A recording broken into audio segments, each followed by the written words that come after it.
নয়ন কোনো সুযোগ দেয় না, সাগরের দিকে এগিয়ে আসে। সাগর ভয়ে একটু একটু করে পিছাতে থাকে। অভ্র বসা থেকে উঠে দাঁড়ায়, সে ওদের দিকে এগিয়ে যেতে থাকে। এতক্ষণে অনেক স্টুডেন্ট জড়ো হয়ে গেছে। নয়ন সাগরকে মারতে যাবে, তখনই অভ্র সেখানে এসে দাঁড়ায়। নয়নকে বলে, তোরা কারা? ভার্সিটিতে কি করছিস? এই মালটা কে রে? ভাই, এটাই সেই মাদক বিরোধী নেতা। ও, তাহলে তুই ভার্সিটিতে ড্রাগস প্রবেশ নিষেধ করেছিস? তাহলে তো আগে তোকে মারতে হবে। তোকে পেয়ে খুশি হলাম। ওই নেহাল, সাগরকে তোল, তোর ফোনটা আমাকে দে। আর নয়ন, তোরা এখান থেকে ভাগ। এটা ভার্সিটি, নাহলে তোর অবস্থা যে কি করব সেটা কখনো কল্পনাও করিসনি। ও তাই নাকি? এইটারে ধরে নিয়ে চল। চল দেখি কোথায় যাবি। অভ্র ওদের সাথে যেতে থাকে। নেহাল পিছন থেকে অভ্রকে ডাক দেয়। অভ্রকে বলে, অভ্র, যাস না, ওরা তোকে মেরে ফেলবে। একদিন এসে আমাদের হুমকি দিয়েছিল। এটা ভার্সিটি নেহাল, চুপচাপ বসে থাক। আর সাগরকে চেয়ারম্যান স্যারের কাছে পাঠানোর ব্যবস্থা কর। কিন্তু ওরা? অভ্র কোনো কথা বলল না। সে ফোন বের করে কয়েকবার টাইপ করে নেহালের কাছে ছুঁড়ে মারে। তারপর ভার্সিটিতে এখন অনেক মানুষের ভিড়। কি হয়েছে সেটার কারণ জানতে চাইছে। অনুহি নেহালদের কাছে আসে। অনুহির বাবাও এসেছে ভার্সিটিতে, সাগরকে ধরে রেখেছে। কি হয়েছে নেহাল? নেহাল, এই ছেলেই তাহলে ড্রাগস সেলার? জি স্যার, তাকে মারতে নয়ন এসেছিল। নয়ন? ও তো এই সিটির মস্তান। নয়ন ওকে না মেরে চলে গেছে? না, মারেনি। অভ্র ওদেরকে বাধা দিয়েছিল, ওরা অভ্রকে তুলে নিয়ে গেছে। কি? অভ্র ওদের সাথে? তোমরা বন্ধুরা সবাই একসাথে থাকতে ওকে একা কিভাবে তুলে নিয়ে যায়? তোমরা কিছু বলনি কেন? ওদেরকে বাধা দাওনি কেন? স্যার, অভ্র নিচ থেকে চাইছিল যেতে। শিট, ওরা অভ্রকে মেরে ফেলবে। নাহিদ সাহেব দ্রুত গাড়ি নিয়ে বের হয়। সাগরকে নিয়ে গেছে। অনুহি আসে নেহালদের কাছে। অভ্রকে একা ছাড়া তোমার উচিত হয়নি। যদি ওর কিছু হয় তোমরা কি করবে? অনুহি চলে যায়। খুব রাগ হচ্ছে ওর। কি করবে বুঝতে পারছে না। কেন যে এসব ঝামেলাতে অভ্র জড়ালো? সবটা হয়েছে মনে হয় ওর বাবার পাল্লায় পড়ে। অভ্রকে গাড়িতে তুলে নিয়ে যেতে থাকে। একটা ফাঁকা জায়গাতে এসে ওরা দেখতে পায় দূরে কতগুলো ছেলে রাস্তা ব্লক করে দাঁড়িয়েছে। ওরা ঘাবড়ে যায়, কারণ ছেলেগুলোর হাতে অনেক অস্ত্র আর স্টিক ছিল। গাড়িটা ওদের সামনে গিয়ে থামানো হয়। তিনটে ছেলে এগিয়ে আসে নয়নদের গাড়ির দিকে। একটা ছেলে দূর থেকে গাড়ির চাকায় গুলি করে। নয়নরা ভয় পায়। তিনটে ছেলে এসে গাড়ির গ্লাসে বাড়ি দিতে শুরু করে। নয়নরা ভয় পেয়ে গাড়ি থেকে দ্রুত নামে। কে তোমরা? কি চাও? আমরা কিন্তু এমপির লোক। তোমরা কিন্তু এমপির কাজে বাধা দিচ্ছ। অভ্র কোথায়? অভ্র কে তোমরা? নয়ন প্রশ্ন করার সাথে সাথে তার হাতে গুলি করে একটা ছেলে। নয়ন ভয়ে চিৎকার করে বলে, অভ্র ভিতরে আছে। ওই, কে আছিস? অভ্রকে বের কর জলদি। নয়নের কথা শুনে তামিম গাড়ি থেকে অভ্রকে বের করে। অভ্র এগিয়ে আসে। হাতের বাঁধন খুলে দেয় তামিম।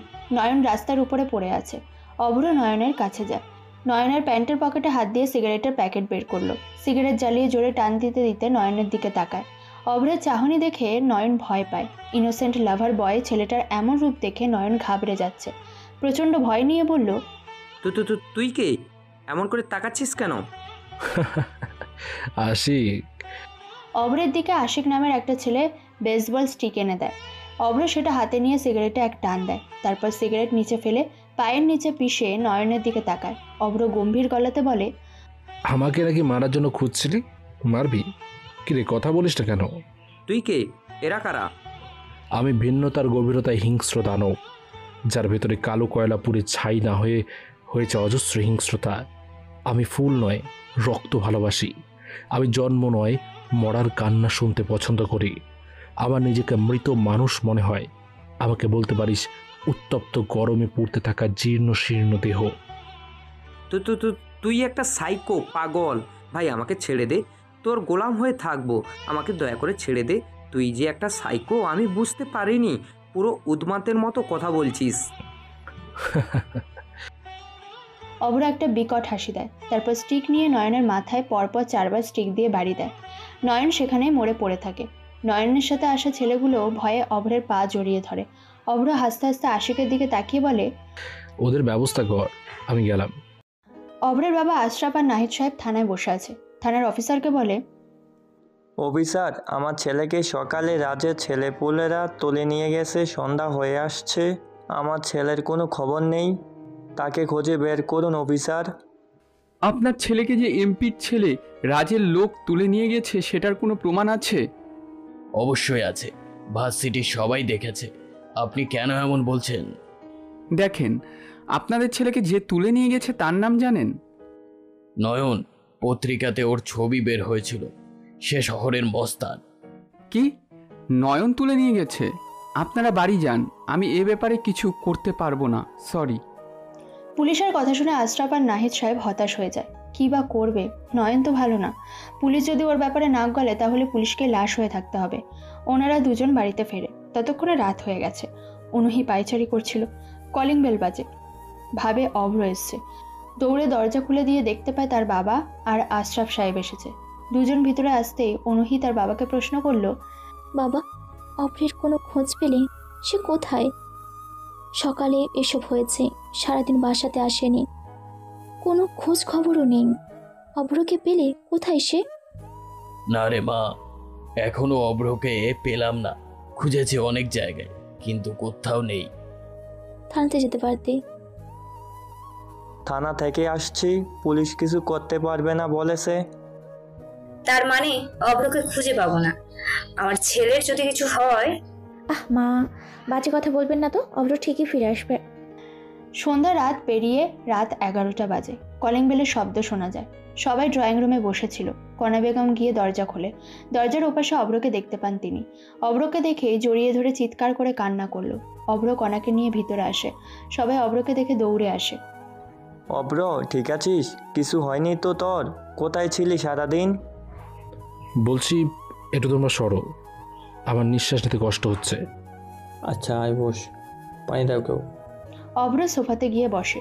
পানি খেয়ে একটা শ্বাস নিয়ে সবার দিকে তাকায়। অনুহির দিকে তাকাতে অভ্রের চোখ আটকে যায়। অনুহির চোখ লাল। মনে মনে অভ্র বলল, চোখ লাল কিসে? পীড়িতের বিষে নাকি অন্তরের দোষে? অভ্র জোরে শ্বাস নিয়ে বলল, তোমাদের সবাইকে এত চিন্তিত কেন মনে হচ্ছে? এত চিন্তা করার কিছু নেই। কি হয়েছিল বল। তেমন কিছু না, নয়ন আমাকে তুলে নিয়ে গেল, তারপর আমাকে একটু মারলো। রাজের সামনে নিয়ে যায়। নয়ন যে ভার্সিটিতে সাগরকে মারতে এসেছিল, রাজ সেটা শুনে নয়নকে মেরে ফেলেছে। কারণ রাজ চেয়েছে গোপনে ড্রাগস ভার্সিটিতে বিক্রি করবে, কিন্তু নয়ন সব ঝামেলা করে দিয়েছে বলে নয়নকে সেখানেই মেরে ফেলে।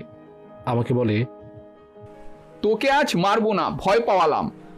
আমাকে যে ভয় পাবি এটা আমার দরকার, তবে নেক্সট টাইম তোকে মেরে ফেলবো। তারপর আমাকে আটকে রাখে। খানিক আগে আমাকে ছাড়লো। আমি তারপর বাসায় আসলাম। যাক বাবা, খারাপ কিছু হয়নি। জানিস কত টেনশন হচ্ছিল। অনু সারাদিন কিচ্ছু খায়নি, কেউ খায়নি। তোর জন্য খাওয়া গোসল হয়নি আমাদের। ওকে বলুন এসব আন্দোলনে না জড়াতে। ওরা অনেক খারাপ। নেক্সট টাইম এমন সুযোগ দেবে না তারা। শুধু শুধু এসবে অংশগ্রহণে যেন না করে, এতে তারই বিপদ। অনুহির কথা শুনে সবাই হ্যাঁ হ্যাঁ বলে ওঠে। অভ্র মুচকি হেসে সবাইকে শান্ত করে বলে, চিন্তা নাই, সবাই যে যার মতো এবার খেয়ে নাও, সমস্যা হলে আমি জানাবো। সবাই হাঁফ ছেড়ে বাঁচে। রাতের খাবার খেয়ে সবাই যে যার রুমে চলে যায়। অভ্র রুমে আসে। অনুহি বিছানাতে বসেছিল। অনুহির চোখ লাল হয়ে আছে তখনও। অনুহিকে অভ্র বলল, আপনি কেন না খেয়েছিলেন? টেনশন করছিলেন নাকি? আমার জন্য আপনার টেনশন হয়? চুপ থাকো তো, কোনো কথা বলবে না। আপনার চোখ লাল কেন? কাঁদছিলেন বুঝি? না, আমি কেন কাঁদবো? সেটাই, কান্নার কারণ দেখি না। যে ভালোবাসে সে কাঁদবে। আপনি তো বাসেনই না, তাহলে কান্নার কোনো কারণ দেখি না। যাই হোক, আপনাকে দেখে মনে হচ্ছে আপনি রেগে আছেন বা আপনার মন খারাপ। কিছুই না। ও, সে যাই হোক, আপনার জন্য একটা গুড নিউজ আছে, যেটা শোনার পর আপনার মন ভালো হয়ে যাবে। কি নিউজ? আমি উকুলের সাথে কথা বলেছে খুব শীঘ্রই আমাদের বিয়ের ডিভোর্সের ব্যবস্থা করে দেবে। হয়তো আর 2-3 মাস লাগবে। কি খুশি তো এবার? কি ডিভোর্স? হ্যাঁ, খুশি হয়ে আবার জড়িয়ে ধরেন না, ধরলেও মনে হয় করব না। অনুহি কিছু বলল না। রুমের বাতি অফ করে দিয়ে বিছানায় শুয়ে পড়ল। অভ্র বোকার মতো তাকিয়ে থাকে অনুহির দিকে। কি হলো এটা? অভ্র কিছুই বুঝতে পারে না। তারপর অভ্র কাঁথা বিছিয়ে নিচে শুয়ে পড়ে। অভ্র সারাদিনের বিষয়গুলো নিয়ে ভাবতে থাকে। সে চায় না কাউকে মারতে, কিন্তু রাগ উঠে গেলে ওর মাথা কাজ করে না। তখন ভালো খারাপ কিছুই মাথায় ঢোকে না। অভ্র দীর্ঘশ্বাস ফেলে চোখ বন্ধ করলো। অনুহি একবার ঘুরে তাকালো অভ্রের দিকে। কি মিষ্টি নিষ্পাপ চাহনি, মুখটা মায়ায় ভরা। তবে অনুহি বেশিক্ষণ অভ্রের দিকে তাকিয়ে থাকতে পারে না। চোখ দুটো ঝাপসা হয়ে আসে। কানে বাজতে থাকে অভ্রের বলা কথাটা খুব জলদি ডিভোর্স হয়ে যাবে। বুকটা কেমন কেঁপে উঠল অনুহির। অভ্র কি তাকে বোঝে না, নাকি সে নিজেকে অনেক কঠিনভাবে অভ্রের সামনে প্রেজেন্ট করে?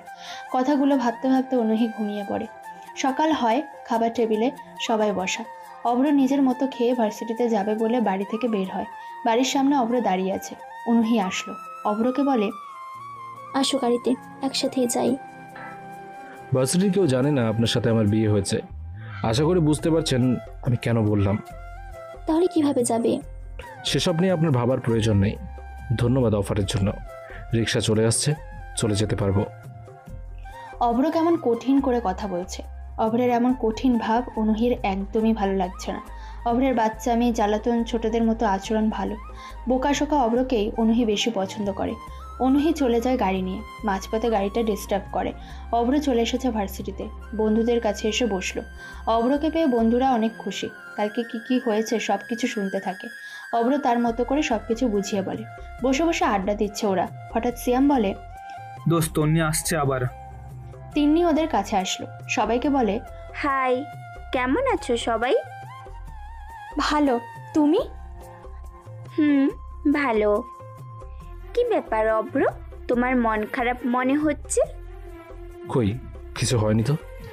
আহারে বেচারা দেবদাস। অভ্রকে দেবদাস বলছো কেন? অভ্র রাগী চোখ নিয়ে নেহালের দিকে তাকালো। নেহাল বুঝতে পেরে বলে, তেমন কিছু না, এমনি বললাম। আচ্ছা তোরা থাক, আমি ক্লাসে যাই। কথাটা বলে হাঁটতে শুরু করলো অভ্র। তখনই তিন্নি পেছন থেকে অভ্রের হাত ধরে বলে, কোথায় যাও? ক্লাসে। আর কোথায় যাব? ও, তাহলে আমাকে সাথে নিয়ে যাও, তোমাদের ক্লাসে যাব। তোমার কি পা নেই? তিন্নি তখনও হাত ধরে আছে অভ্রের। এমন সময় অনুহি আসে ভার্সিটিতে। দ্রুত ওদেরকে ক্রস করে চলে যেতে থাকে। আর চোখে তিন্নি আর অভ্রের দিকেও একবার তাকিয়েছিল।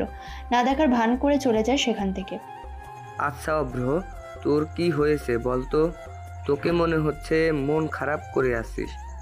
কিছু না, এমনি ভালো লাগছে না। চল, ক্লাসের সময় হয়ে যাচ্ছে। চল।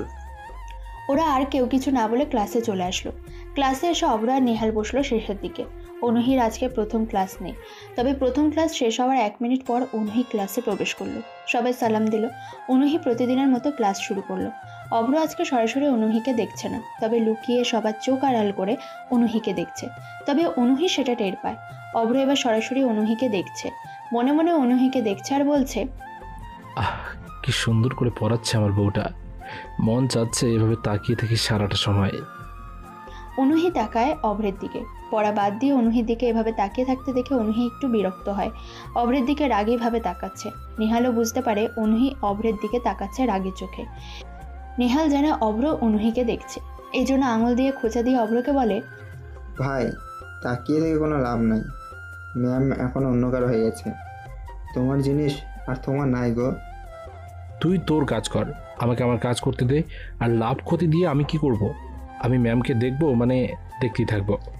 তোর যা ইচ্ছে কর, শালা লুচ্চা। অন্যের বউয়ের দিকে নজর দেয়, তোর থেকে এমন আশা করি না। অন্যের বউরে দোস্ত, একটু নজর সরা ভাই। তুই চুপ থাকবি নাকি তোর জিএফ এর কাছে তোর নামে উল্টোপাল্টা বলবো? শালা তুই এটা ছাড়া আর কি পারবি কি? দুজনে ফিসফিস করে গল্প করছে। অনুহি সেটা টের পায়। টের পেয়ে দুজনকে জোর গলাতে বলে, দাঁড়াও। অনুহির কথা শুনে তার দিকে তাকালো দুজন। বাকিরা পিছনে এদের দিকে তাকিয়ে থাকে। অনুহি আবার রেগে ঝাড়ি দিয়ে বলে, কি হলো, দাঁড়াও বললাম না। অনুহির ঝাড়ি শুনে দুজন উঠে দাঁড়ালো। অনুহি আরো ঝাড়ি দিয়ে বলল, এটা ক্লাস না গল্প করার জায়গা? ইয়ে মানে ক্লাস ম্যাম। তাহলে গল্প করছো কেন? আসলে ম্যাম। আসলে কি? ভুল হয়ে গেছে ম্যাম, মাফ করে দিন। নেক্সট টাইম যেন না দেখি এমন গল্প করতে, না হলে ঘাট ধাক্কা দিয়ে বের করে দেবো ক্লাস থেকে, বলে দিলাম। Okay ma'am. দুজনে বসলো। অনুহি পিছনে ঘুরে হোয়াইট বোর্ডের দিকে তাকিয়ে মুচকি হাসতে থাকে। অভ্রকে বকা দিয়ে অনুহি বেশ খুশি হয়। এটাতেই সে অভ্রের প্রতি ভালোবাসা খুঁজে পায়। অভ্র কত সুন্দর বকা খায়। অনুহির এটা দেখতে অনেক ভালো লাগে। সে নিজেকে সামলে কঠিন মুখে আবার ঘুরে তাকালো। ওদের দুজনকে বসে থাকতে দেখে অনুহি আবার ঝাড়ি দিয়ে বলল, ওই বসছো কেন? তোমাদের কি আমি বসতে বলেছি? বেদব। ওরা দুজনে আবার উঠে দাঁড়ায়। পুরো ক্লাসে ফিকফিক করে হাসির শব্দ শোনা যায়। অনুহিও চোরা হাসি দিতে থাকে। অভ্র টেরা চোখে তাকায় অনুহির দিকে। অনুহি এবার আবার ঝাড়ি দিয়ে বলে, বসো এবার। জি ম্যাম। এই তো বাধ্য ছেলে, এমন বাধ্য হয়ে ক্লাস করবা, কথা শুনবা। অভ্ররা বসে। নিহাল অভ্রের কাছে মুখ এনে বলে, কি সাংঘাতিক ডেঞ্জারাস ম্যাম রে। ভাগ্যিস এই ম্যামের বিয়ে হয়ে গেছে। যদি তোর বউ হতো, ভয় আমি জীবনেও সামনে যেতাম না। আল্লাহ বাঁচাইছে। নিহালের কথা শুনে অভ্র হাসতে থাকে। অনুহিও ওদিকে লুকিয়ে আসে। তবে নেহালের কথায় মজা পেলেও কিছু বলে না। অনুহি ক্লাস করাতে থাকে। অভ্র আবারও ক্লাস বাদ দিয়ে তার বিয়ে করা ভার্সিটির ম্যামকে দেখতে থাকে। সব ক্লাস শেষ করে বাইরে আসে ওরা। নেহাল বলে, অব্র চল আজকে সবাই মিলে একসাথে লাঞ্চ করি, অনেক দিন তো হলো একসাথে খাই না। সবাই হ্যাঁ বলে একসাথে ভার্সিটির বাইরে আসলো। রাস্তা পার হতে যাবে ঠিক তখনই একটা কালো দামি গাড়ি অভ্রের সামনে এসে থামে। গাড়ি থেকে 4 জন ছেলে নেমে অভ্রের সামনে দাঁড়ায়। সাকিব নামের ছেলেটা বলে, অভ্র গাড়িতে ওঠ, যেতে হবে। আরে সাকিব ভাই, তুমি হঠাৎ এলে? জলদি চল। কিরে অভ্র, এরা কারা? কোথায় যাবে? আর বলিস না, আমার মামার ছেলে তার বন্ধুর সবগুলো কাজিন গ্রাম থেকে সোজা এখানে এসেছে। তোরা থাক, আমি পরে তোদের সাথে সবগুলোর পরিচয় করিয়ে দেব। মনে হয় মা ডেকেছে, যেতে হবে রে। থাক, আর একদিন খাবো সবাই। অভ্র কথাগুলো বলে দ্রুত গাড়িতে উঠে বসে। ভার্সিটি থেকে ওরা বেশ কিছুটা দূরে আসে। অভ্র সাকিবকে বলে, ভাই তোমাদের না বলেছি আমার সাথে কেউ থাকলে আসবে না সামনে, ফোন করতে। তোর ফোন বন্ধ ছিল, ডিস্ট্রিক্ট জজ ডেকেছে, যেতে হবে, এই জন্য চলে আসছি। আচ্ছা ঠিক আছে, চলো তাহলে। ওরা সবাই জেলা জজের কাছে যেতে থাকে। কিন্তু কেন ডেকেছে? অনুহি দুপুরের পরে বাড়িতে আসে। ভার্সিটি থেকে বেরিয়ে একটু শপিং কমপ্লেক্সে যায় অনুহি। সেখান থেকে আসতেই দুপুর পার। অনুহি ভয় পায় কিছুটা। যদি অভ্র প্রশ্ন করে কোথায় ছিল, তাহলে কি বলবে? এসব ভাবতে ভাবতে বাড়িতে আসে অনুহি। তবে বাড়িটা বেশ শান্ত। অনুহি দ্রুত রুমে আসে। তবে অনুহি যেভাবে রুমের দরজা দিয়ে এসেছিল সেভাবেই আছে। অনুহি দরজা খুলে ভিতরে আসলো। তাকিয়ে দেখে অভ্র নেই। অভ্র গেল কোথায়? গোসল শেষ করে অনুহি বাইরে আসে। তানিয়া ভাবিকে ডাকে, ভাবি অভ্র কি রুমে দেখলাম না, ও কোথায়? অভ্র তো এখনো বাড়িতে আসেনি। তুমি লেট করছিলা, ভাবছিলাম হয়তো তোমরা ঘুরতে গেছো, কিন্তু তুমি তো জানোই না অভ্র কোথায়। তাহলে সে কই? কল করো। আচ্ছা। অনুহি ভিতরে আসে। কিভাবে কল করবে? অভ্রের কাছে তো ফোন নেই। কিন্তু অভ্র ফেরা না ফেরা নিয়ে ওর কি আসা যায়? কিন্তু অভ্র গেল কোথায়? দুপুর পেরিয়ে বিকেল, বিকেল পেরিয়ে সন্ধ্যা। সন্ধ্যা শেষ হয়। বাড়ির সবাই যে যার কাজে ব্যস্ত। অভ্রকে খুঁজেছিল কয়েকবার তার মা, কিন্তু অভ্র তো নেই। অনুহির প্রচণ্ড রাগ জমেছে। বিশেষ করে তার মনে একটা চিন্তায় ঘুরছে, আর সেটা হলো তিন্নিকে নিয়ে হয়তো অভ্র ঘুরতে গিয়েছে। দুজনের যা মাখামাখি দেখেছে তাতে অনুহির প্রচণ্ড মেজাজ খারাপ। আজকে অভ্র আসলে ওর কপালে যে খারাপ অবস্থা লেখা আছে সেটা অভ্র জানেই না। অনুহি সোফাতে বসে আছে। অভ্রের জন্য অপেক্ষা করছে সে। রাত 8টা বাজে। কলিং বেলের শব্দ হয়। অনুহি দ্রুত গিয়ে দরজা খুলে। দরজা খুলেই দেখতে পায় অভ্র দাঁড়িয়ে আছে, পিছনে হাত গোজা। অনুহি রেগে অভ্রের দিকে তাকায়। কিরে, কোথায় ছিলি তুই? সারাদিন কোনো খোঁজ ছিল না কেন? কার সাথে ছিলি? সারাদিন পর রাতে কেন বাড়ি আসলি? অনুহি প্রশ্নের কোনো জবাব দেয় না। অভ্র একতোড়া লাল গোলাপ পিছন থেকে অনুহির সামনে মেলে ধরে। অনুহির মুখের দিকে তাকিয়ে অভ্র বলে, তোমাকে দেখিবার যে সুখ আমি পেয়েছি পৃথিবীর অন্য কিছুতে পাইনি। সহস্র শতাব্দী অপলক তাকিয়ে থাকলেও এই তৃষ্ণা মিটবার নয়। পৃথিবীর বিরুদ্ধে গিয়ে তোমাকে জয় করার এক তীব্র ইচ্ছা আমার। এক আকাশ দুঃখ গিলে পূর্ণতার চুম্বন আঁকবো তোমার ঠোঁটে। অনুহির দিকে ফুলগুলো বাড়িয়ে রেখেছে অভ্র, কিন্তু অনুহির রাগী মুখটা কিছুতেই ঠিক হচ্ছে না। অভ্র বুঝে যায় অনুহি তার থেকে ফুলটা নেবে না। অভ্র পাশে তাকায়। বাড়ির ডাস্টবিনটা সামনেই রাখা। অভ্র ফুলের তোড়াটা অনুহির দিকে ছুঁড়ে দেয়। অভ্র কোনো কথা না বলে বাড়ির ভিতরে আসে। নিজের রুমের দিকে যাবে তখনই ওর মা কণা বেগম অভ্রকে ডাক দেয়। অভ্র, সারাদিন কোথায় ছিলে রে? বাইরে ছিলাম একটু। সকালে না বলে গেছিলি কেন? একটু কাজে ছিলাম মা। আরে এভাবে না বলে বাহিরে যাবি না বলে দিলাম। আচ্ছা, রুমে গেলাম। অভ্র রুমে চলে আসে। বিছানায় বসে একটু রেস্ট নেয়। ওয়াশরুমে যাবে যখন তখনই অনুহি রুমে প্রবেশ করে। অভ্র উঠে দাঁড়ায়।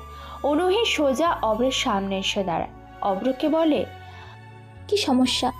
প্রশ্ন করছিলাম, তার কোনো উত্তর নেই কেন? তিন্নির সাথে এত কিসের পীড়িত তোর? অভ্র কিছু বলতে যাবে কিন্তু তার আগেই ঠাস করে খুব জোরে অভ্রের গালে একটা চড় পড়ে। অভ্র অবাক হয়ে অনুহির দিকে তাকায়। অনুহি অনেক রেগে আছে। অভ্র মাথা নিচু করে নিয়ে গালে হাত দেয়। তারপর আস্তে গলায় বলে, কি সমস্যা আপনার? আমি আবার কি করলাম এখন?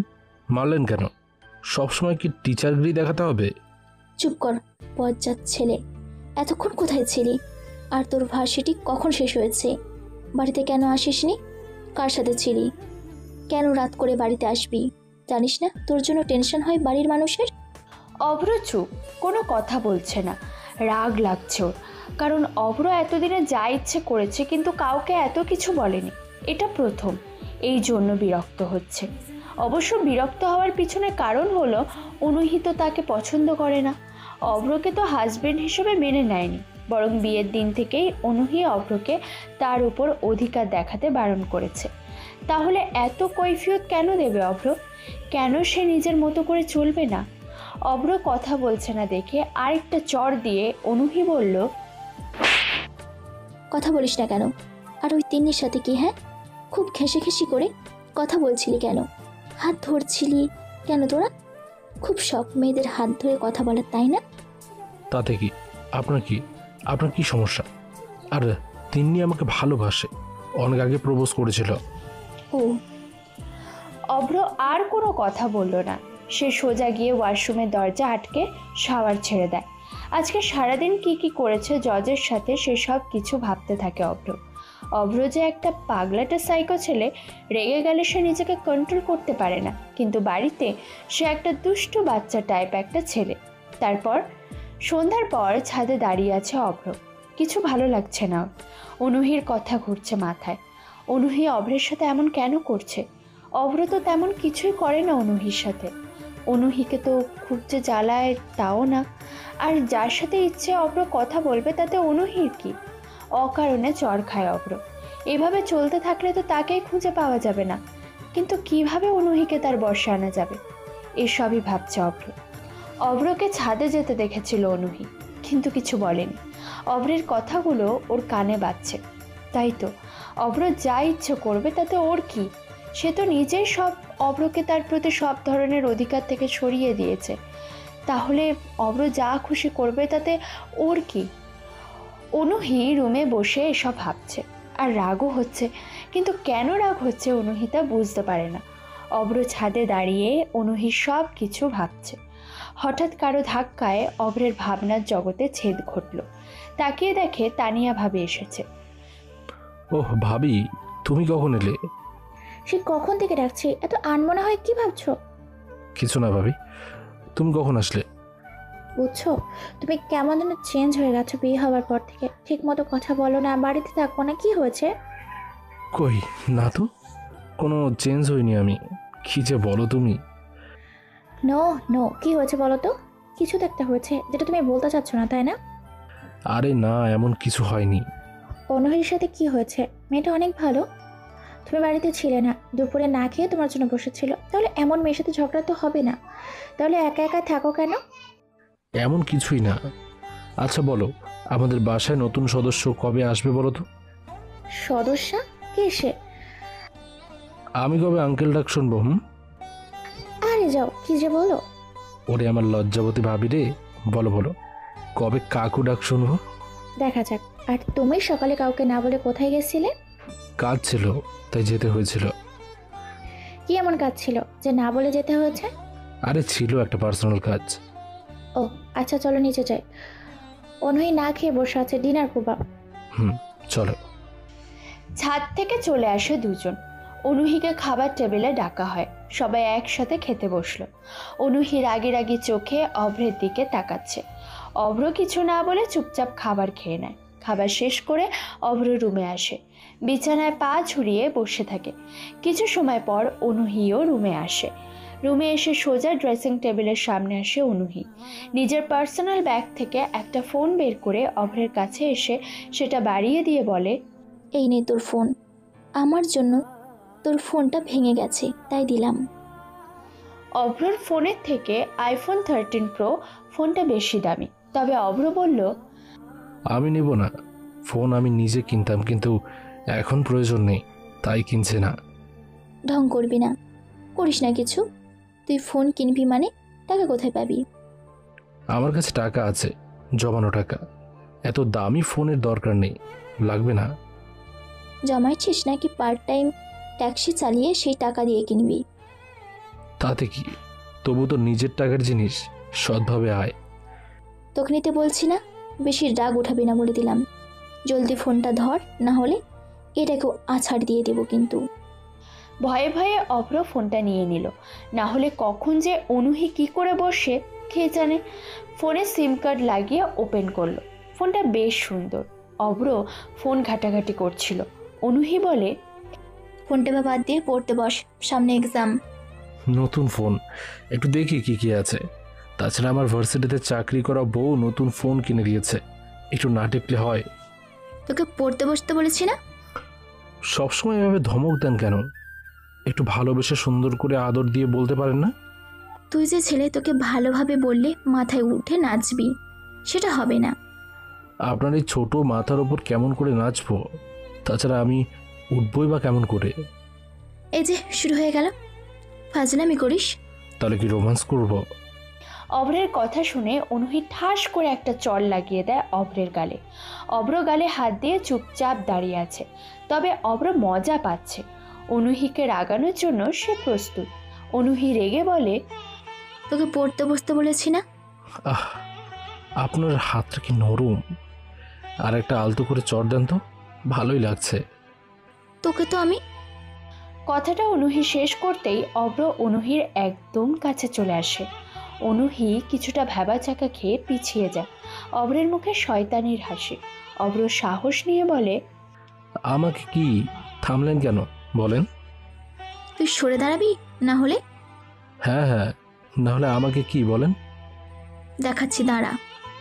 আপনার রাগী চেহারাটা না দেখতে অনেক সুন্দর। আপনার নাকটা যখন লাল হয়ে যায় তখন ইচ্ছে করে নাকে একটা কামড় দিই, তবে দাঁত দিয়ে নয়, ঠোঁট দিয়ে আলতো করে কামড় দেব। ব্যথা পাবেন না, বরং আদর পাবেন। তোর রোমান্টিক কথা বের করছি। অনুহি কথাটা বলেই আবার অভ্রকে থাপ্পড় মারতে এলো। তবে এবার অভ্র একটু সরে এসে অনুহির হাত ধরে নিয়ে ঘুরিয়ে দিল পিছনের দিকে। তারপর হাত দুটো ধরে পেছন থেকে জড়িয়ে ধরল অভ্র। অনুহি নিজেকে ছাড়ানোর জন্য মোচড়ামুচড়ি শুরু করে দেয়, কিন্তু অভ্র কাঁধে মাথা নিয়ে কানের কাছে মুখ এনে ফিসফিস করে বলল, ম্যাম বউ, এত রাগ ভালো না। এত রাগ করলে ব্লাড প্রেশার বেড়ে যায়। তখন যদি আমি পাশে না থাকি তাহলে কিছু হলে কে দেখবে? তখন আমার এই সুন্দরী বউটা তো অসুস্থ হয়ে পড়বে। আমি কি থাকতে পারবো তখন? অবরোধ ছেড়ে দে, না হলে ভালো হবে না কিন্তু। কিছু করতে পারবেন না, আপনি কিন্তু চড় মারতে পারেন, কিন্তু বাকি কাজ তো আমার করতে হবে। অভ্র চুপ হয়ে গেল। অনুহির কেমন যেন অন্যরকম লাগছে, গায়ে লোমগুলো দাঁড়িয়ে যাচ্ছে। অনুহির কান হলো আরও একটা স্পর্শকাতর জায়গা, সেখানে অভ্রের নিঃশ্বাস পড়ছে। কেমন যেন অন্যরকম আবেশে অভ্রের কাছে নিজেকে সঁপে দিতে ইচ্ছে করছে। অভ্র দুঃসাহসী একটা কাজ করে, অনুহির কানে একটা চুমু দেয়। তারপর ডান গালে চুমু দিয়ে অনুহিকে ছেড়ে দিল অভ্র। তারপর সোজা পড়ার টেবিলে এসে পড়তে বসে। অনুহি চমকে যায়, কি হলো এটা? অভ্রকে কিছু বলতে গিয়েও থেমে যায়। অভ্রকে কিছু না বলে বিছানায় এসে শুয়ে পড়ে অনুহি। খুব শীত করছে ওর, হঠাৎ গা কাঁপছে ওর। অভ্র কিছু সময় বই পড়ে নিজের জায়গা থেকে শুয়ে পড়ে। সকালে ঘুম ভাঙে অনুহির। অভ্রকে ঘুমাতে দেখে শয়তানি করতে ইচ্ছে হয়, কিন্তু কি করবে ভেবে পাচ্ছে না। এসির পাওয়ার বাড়িয়ে দেয়। রুমটা তখন বেশ শীত শীত বিরাজ করে, কিন্তু আর কি করবে। তখনই মাথায় আসে অভ্রকে ঘুম থেকে ওঠাবে গায়ে পানি ঢেলে। সে দ্রুত ওয়াশরুমে চলে যায়। এক বালতি পানি নিয়ে আসে অভ্রের কাছে। অভ্র ঘুমাচ্ছে অঘরে। অনুহি কাউন্টডাউন করে অভ্রের উপরে দিল এক বালতি পানি ঢেলে। সাথে সাথেই অভ্র লাফ দিয়ে উঠে চিৎকার করে বলে, মা গো, কই তোমরা? ছাদ ফুটো হয়ে বৃষ্টি পড়ছে। আল্লাহ, বাবা কেমন ছাদ করলো? ওই তোর নাকামি বন্ধ করবি, চুপ থাক। অভ্র এতক্ষণ ঘুমের ঘোরে অনুহিকে দেখেনি। অভ্র তাকায় অনুহির দিকে। অনুহির খোলা চুলে অসম্ভব সুন্দর লাগছে। অভ্র এক দৃষ্টিতে তাকিয়ে থাকে। এভাবে কখনো অনুহিকে দেখেনি অভ্র। অনুহিকে খোলা চুলে যে এতটা সুন্দর লাগবে অভ্র কখনো ভাবেনি। অভ্র অনুহির দিকে এক ধ্যানে তাকিয়ে থাকে। অনুহি ঝাড়ি দিয়ে বলে, উঠবি নাকি আরেক বালতি পানি দিব? উঠছি উঠছি। শালা কি কপাল! কোথায় বউয়ের চুমু খেয়ে ঘুম ভাঙবে তা না, পানির ঝাপটায় ঘুম ভাঙছে। আদর করে ঘুম ভাঙাতে পারেন না? কি ওই কি বললি, আবার বলতো। না কিছু বলিনি, খালি ঝাড়ি দেন কেন আমাকে? চুপ, খালি বাদরামি।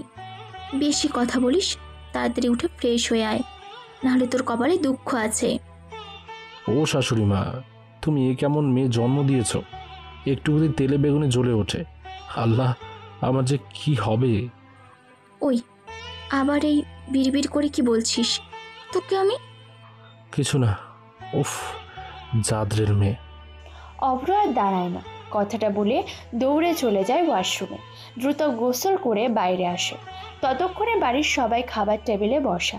অভ্র গিয়ে বসলো খাবার টেবিলে। অভ্র গোসল করে বাইরে আসে। খাবার টেবিলে বসে সবাই। অভ্র বসে খাবার খেতে থাকে। তখনই আশরাফ সাহেব বলে, অব্র, তোর লেখাপড়া কেমন চলছে? তোকে তো বলেছিলাম বিজনেস দেখাশোনা কর, তা না গ্র্যাজুয়েশন শেষ করে নিজের মতো যা ইচ্ছে করবি বললেই। কেমন করছিস পড়াশোনা? এই তো বাবা চা। আব্বু, আপনার ছেলে এতটুকু লেখাপড়া করে না। সে কি করে জানেন? সে শুধু মেয়েদের পেছনে ঘুরে বেড়ায়। একবার এই মেয়ে, আরেকবার সেই মেয়ে, এমন করে সারাদিন ভার্সিটিতে গিয়ে। অভ্রের গলায় পানি আটকে যায়, একদম আকাশ থেকে পড়ে যেন। সে তো অবাক হয়েছে, সাথে বাড়ির সবাই অভ্রের দিকে হাঁ করে তাকিয়ে থাকে। অনুহি যে এসব বলবে অভ্র তো কল্পনাও করেনি। অনুহির মুখে শয়তানি হাসি, সেটা অভ্র ঠিকই বুঝতে পারছে। অভ্র যে কিনা মেয়েদের কাছ থেকে সবসময় দূরে থেকেছে, আর আজ তাকে এটা শুনতে হলো। অনুহি পুরো ফাঁসিয়ে দিল অভ্রকে। কি ব্যাপার অভ্র, এসব কি শুনলাম? সত্যি কি তাই? অনু কি বলে? মা, আমি এসব। ও এগুলোই করে। ফার্স্ট ইয়ারে তিন্নি নামের মেয়েটার সাথে সে হাত ধরে বসে থাকে। বিশ্বাস না হলে ওর বন্ধুদের থেকে জিজ্ঞেস করে নেবেন। অভ্রের মুখে খাবার ছিল, সেটা চিবাতেও ভুলে গেছে। অনুহির দিকে তাকালো সে। অনুহি অভ্রের দিকে তাকিয়ে মুচকে মুচকে হাসছে। অব্র, বৌমা যা বলেছে তা কি সত্যিই? অভ্র ঝাড়ি শুনে অভ্র তো আরো ভয় পেয়ে যায়। নিজেকে সামলে নিয়ে বলে, নাউজুবিল্লাহ, তওবা তওবা, তোমার বৌমা মিথ্যে বলছে, আমি এমন কিছুই করি না। না আব্বু, আপনার ছেলে মিথ্যে বলছে, আমার কাছে প্রমাণ আছে। একদমই না আব্বা, তোমার বৌমা মিথ্যা বলছে। আমি একদম ভালো ছেলে, সবসময় পড়াশোনা করি, কোনো মেয়ের আশেপাশেও যাই না। অভ্র এমনই, বউ থাকতে সে অন্য মেয়ের দিকে যায়। মা তুমিও। অনুহি, আমাদের অভ্র মোটেও এমন না। মিথ্যে বলো কেন? আমি জানি সে কেমন ছেলে। এসব বাদ দাও তোমরা, এমন কথা বলবা না। তানিয়ার কথা শুনে অনুহির মুখের হাসিটা চলে যায়। অভ্রের দিকে রাগের দৃষ্টিতে তাকিয়ে থাকে। অভ্র বুঝতে পারে না অনুহি কেন রাগ করলো। বেশ তো মুচকে হাসছিল। তবে অভ্রের পক্ষে কেউ থাক বা না থাক, তানিয়া ভাবে ঠিকই অভ্রকে বিশ্বাস করে। অভ্রের পক্ষে কথা বলবেই। হয়েছে হয়েছে, এবার সবাই চুপ করে খেয়ে নাও। অনেক বক বক করা হলো। আর কেউ কোনো কথা বলল না। সবাই খেয়ে যে যার রুমে চলে আসে। অভ্র রুমে এসে ফোন চাপতে থাকে। একটু পর অনুহি আসলো রুমে। অনুহিকে দেখে অভ্র মুচকি হাসে। অনুহি রেগে যায়, প্রশ্ন করে, এভাবে হাসছিস কেন? না এমনি, তবে আমাকে পচাতে গিয়ে নিজেই রেগে গেলেন। রুম থেকে বের হ, আমি পোশাক চেঞ্জ করব। আমি তো আপনার স্বামী, আমি দেখলে সমস্যা কোথায়? তুই বের হবি? অনুহি রেগে ঝাড়ি দিয়ে কথাটা বলল। অভ্র ভয় পায়, দ্রুত রুম থেকে বের হয়ে গেল। অভ্র এমন একখান বউ পেয়েছে, সে পুরাই একদম কাঁচা মরিচ। অভ্র ফোন চাপছিল, তখন কল আসে। অভ্র রিসিভ করে, সাকিবের কল। হ্যাঁ ভাই, কি হয়েছে? ক্লাবে তো। আচ্ছা। অভ্র দ্রুত বের হয় ক্লাবের জন্য। কিছু সময় পর সেখানে আসে, রাজকে দেখতে পায় অভ্র। অভ্র ভিতরে প্রবেশ করে, রাজকে বসে থাকতে দেখে। কি হয়েছে ভাই? রাজ কি বলে শোন। ওর সাথে কথা বলার ইচ্ছে নেই। ওই রাগ তোদের ঢং, আমি এখানে আসছি ডিল করতে। শোন, আমি তোদের সবাইকে 5 কোটি করে দেব, আমার বিজনেসে ঝামেলা করবি না। ভার্সিটিতে আমার লোকদের যেন বাধা না দেওয়া হয়। শোন রাজ, তোর সাথে আমার এর আগে কখনো কথা হয়নি, তবে তোকে আমি লাস্ট ওয়ার্নিং দিচ্ছি, এরপর যদি না শুনিস কসম তোকে মেরে ফেলব। আমরা তোকে চিনি, কিন্তু তুই আমাদের চিনিস না। আমাদের উপর নজর রাখার চেয়ে বরং তুই নিজেকে সাবধানে রাখিস, নাহলে কখন কি হয়ে যাবে বুঝতে পারবি না। অভ্র বের হয়, জলদি বাড়িতে যেতে হবে তার, দেরি হয়ে যাচ্ছে। অভ্র বাড়িতে ঢোকার আগে একটা ফুল কিনে আনে অনুহির জন্য। অনুহি কখন থেকে রেডি হয়ে অভ্রের জন্য বসে আছে। অভ্র রুমের দরজায় টোকা দেয়, অনুহি দরজা খুলে দিল। অনুহিকে দেখেই অভ্র হা হয়ে যায়, এত সুন্দর করে শাড়ি পরেছে, তবে শাড়ি পরাতে অনুহির পেট কোমর দেখা যাচ্ছে। অভ্র সেদিকে না তাকিয়ে অনুহিকে বলল, ম্যাম, তুমি হলে আমার সেই স্বপ্ন যাকে আমি নীরবে গোপনে কল্পনাতে দেখি, তোমাকে আঁকড়ে ধরি, তোমাকে ভালোবাসি। অনুহি অভ্রের থেকে ফুলটা নিয়ে ছুঁড়ে ফেলল। অভ্র কিছু মনে না করে একটা মুচকি হাসি দিল। অনুহি রেগে বলে, তোর প্রপোজের কুষ্টি কিলাই, কোথায় গিয়েছিলি? হ্যাঁ, বাহিরে। আমার যেতে হবে, আজকে ফাংশন আছে ভার্সিটিতে। তুই গেলে আয়, না হলে যা খুশি কর। আপনি কি শাড়ি পরে যাবেন? কেন, কোনো সমস্যা? শাড়ি পরতে হবে না, অন্য কিছু পরেন, বোরখা পরেন। পারবো না। অভ্র আর কিছু বলল না, সে একটা শার্ট পরে বের হলো। নিচে আসতেই তানিয়া ওদের দুজনকে দেখে বলে, ওয়াও, দুজনকে ভালোই মানিয়েছে, হেব্বি লাগছে তো। অনুহি কালো রঙের শাড়ি, কালো রঙের ব্লাউজ আর চুলগুলো ছেড়ে ভার্সিটির জন্য বের হয়েছে।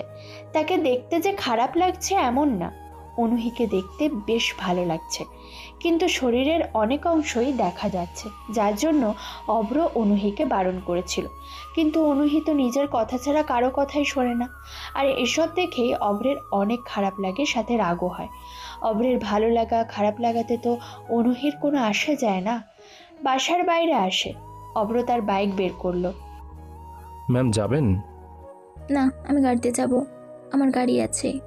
তাহলে আমিও আসি। তুই বাইকে করে যা। মনটা একটু খারাপ হয়ে যায় অভ্রের। বাইক নিয়ে চলে আসে ভার্সিটিতে। অনুহিও গাড়িতে করে ভার্সিটিতে আসে। ভার্সিটি আজকে বেশ সুন্দরভাবে সাজানো হয়েছে, অনেক নামি দামি লোকজন এসেছে ভার্সিটিতে। 10 বছর পূর্তি অনুষ্ঠান আজকে। অভ্র এসে বসলো ওর বন্ধুদের কাছে, তিন্নি মেয়েটাও আছে সেখানে। অভ্রের মন খারাপ লাগছে অনেক। নিহাল বলল, কিরে, তোর মন কি খারাপ? না। কেমন আছো অভ্র? ভালো আছি, তুমি? ভালো। তোমার মন খারাপ কেন? কই, মন খারাপ না তো। অভ্র আর কিছু বলে না, সবাই যে যার মতো গল্প করছে। হঠাৎ একটা গাড়ি প্রবেশ করে ভার্সিটিতে। গাড়িটা অনুহির। অনুহি গাড়িটা পার্কিং এরিয়াতে রেখে গাড়ি থেকে নামলো। গাড়ি থেকে নামতেই একটা দমকা বাতাসে অনুহির চুলগুলো মুখের উপরে আঁচড়ে পড়ে। অনুহি সেগুলো ঠিকঠাক করতে ব্যস্ত হয়ে যায়। ঠিক এই মুহূর্তে অনুহিকে যা সুন্দর আর গর্জিয়াস লাগছিল, অভ্র সহ ভার্সিটির সব স্টুডেন্ট, টিচার আরও যারা এসেছে তারা অনুহিকে দেখতে থাকে। কতগুলো ছেলে আর মেয়ে অনুহির কাছে যায়। অভ্র ওদের মধ্যে কয়েকজনকে চেনে, আবার চেনে না, মানে ওনারা সবাই অভ্রদের সিনিয়র, অনুহির ফ্রেন্ড ওরা।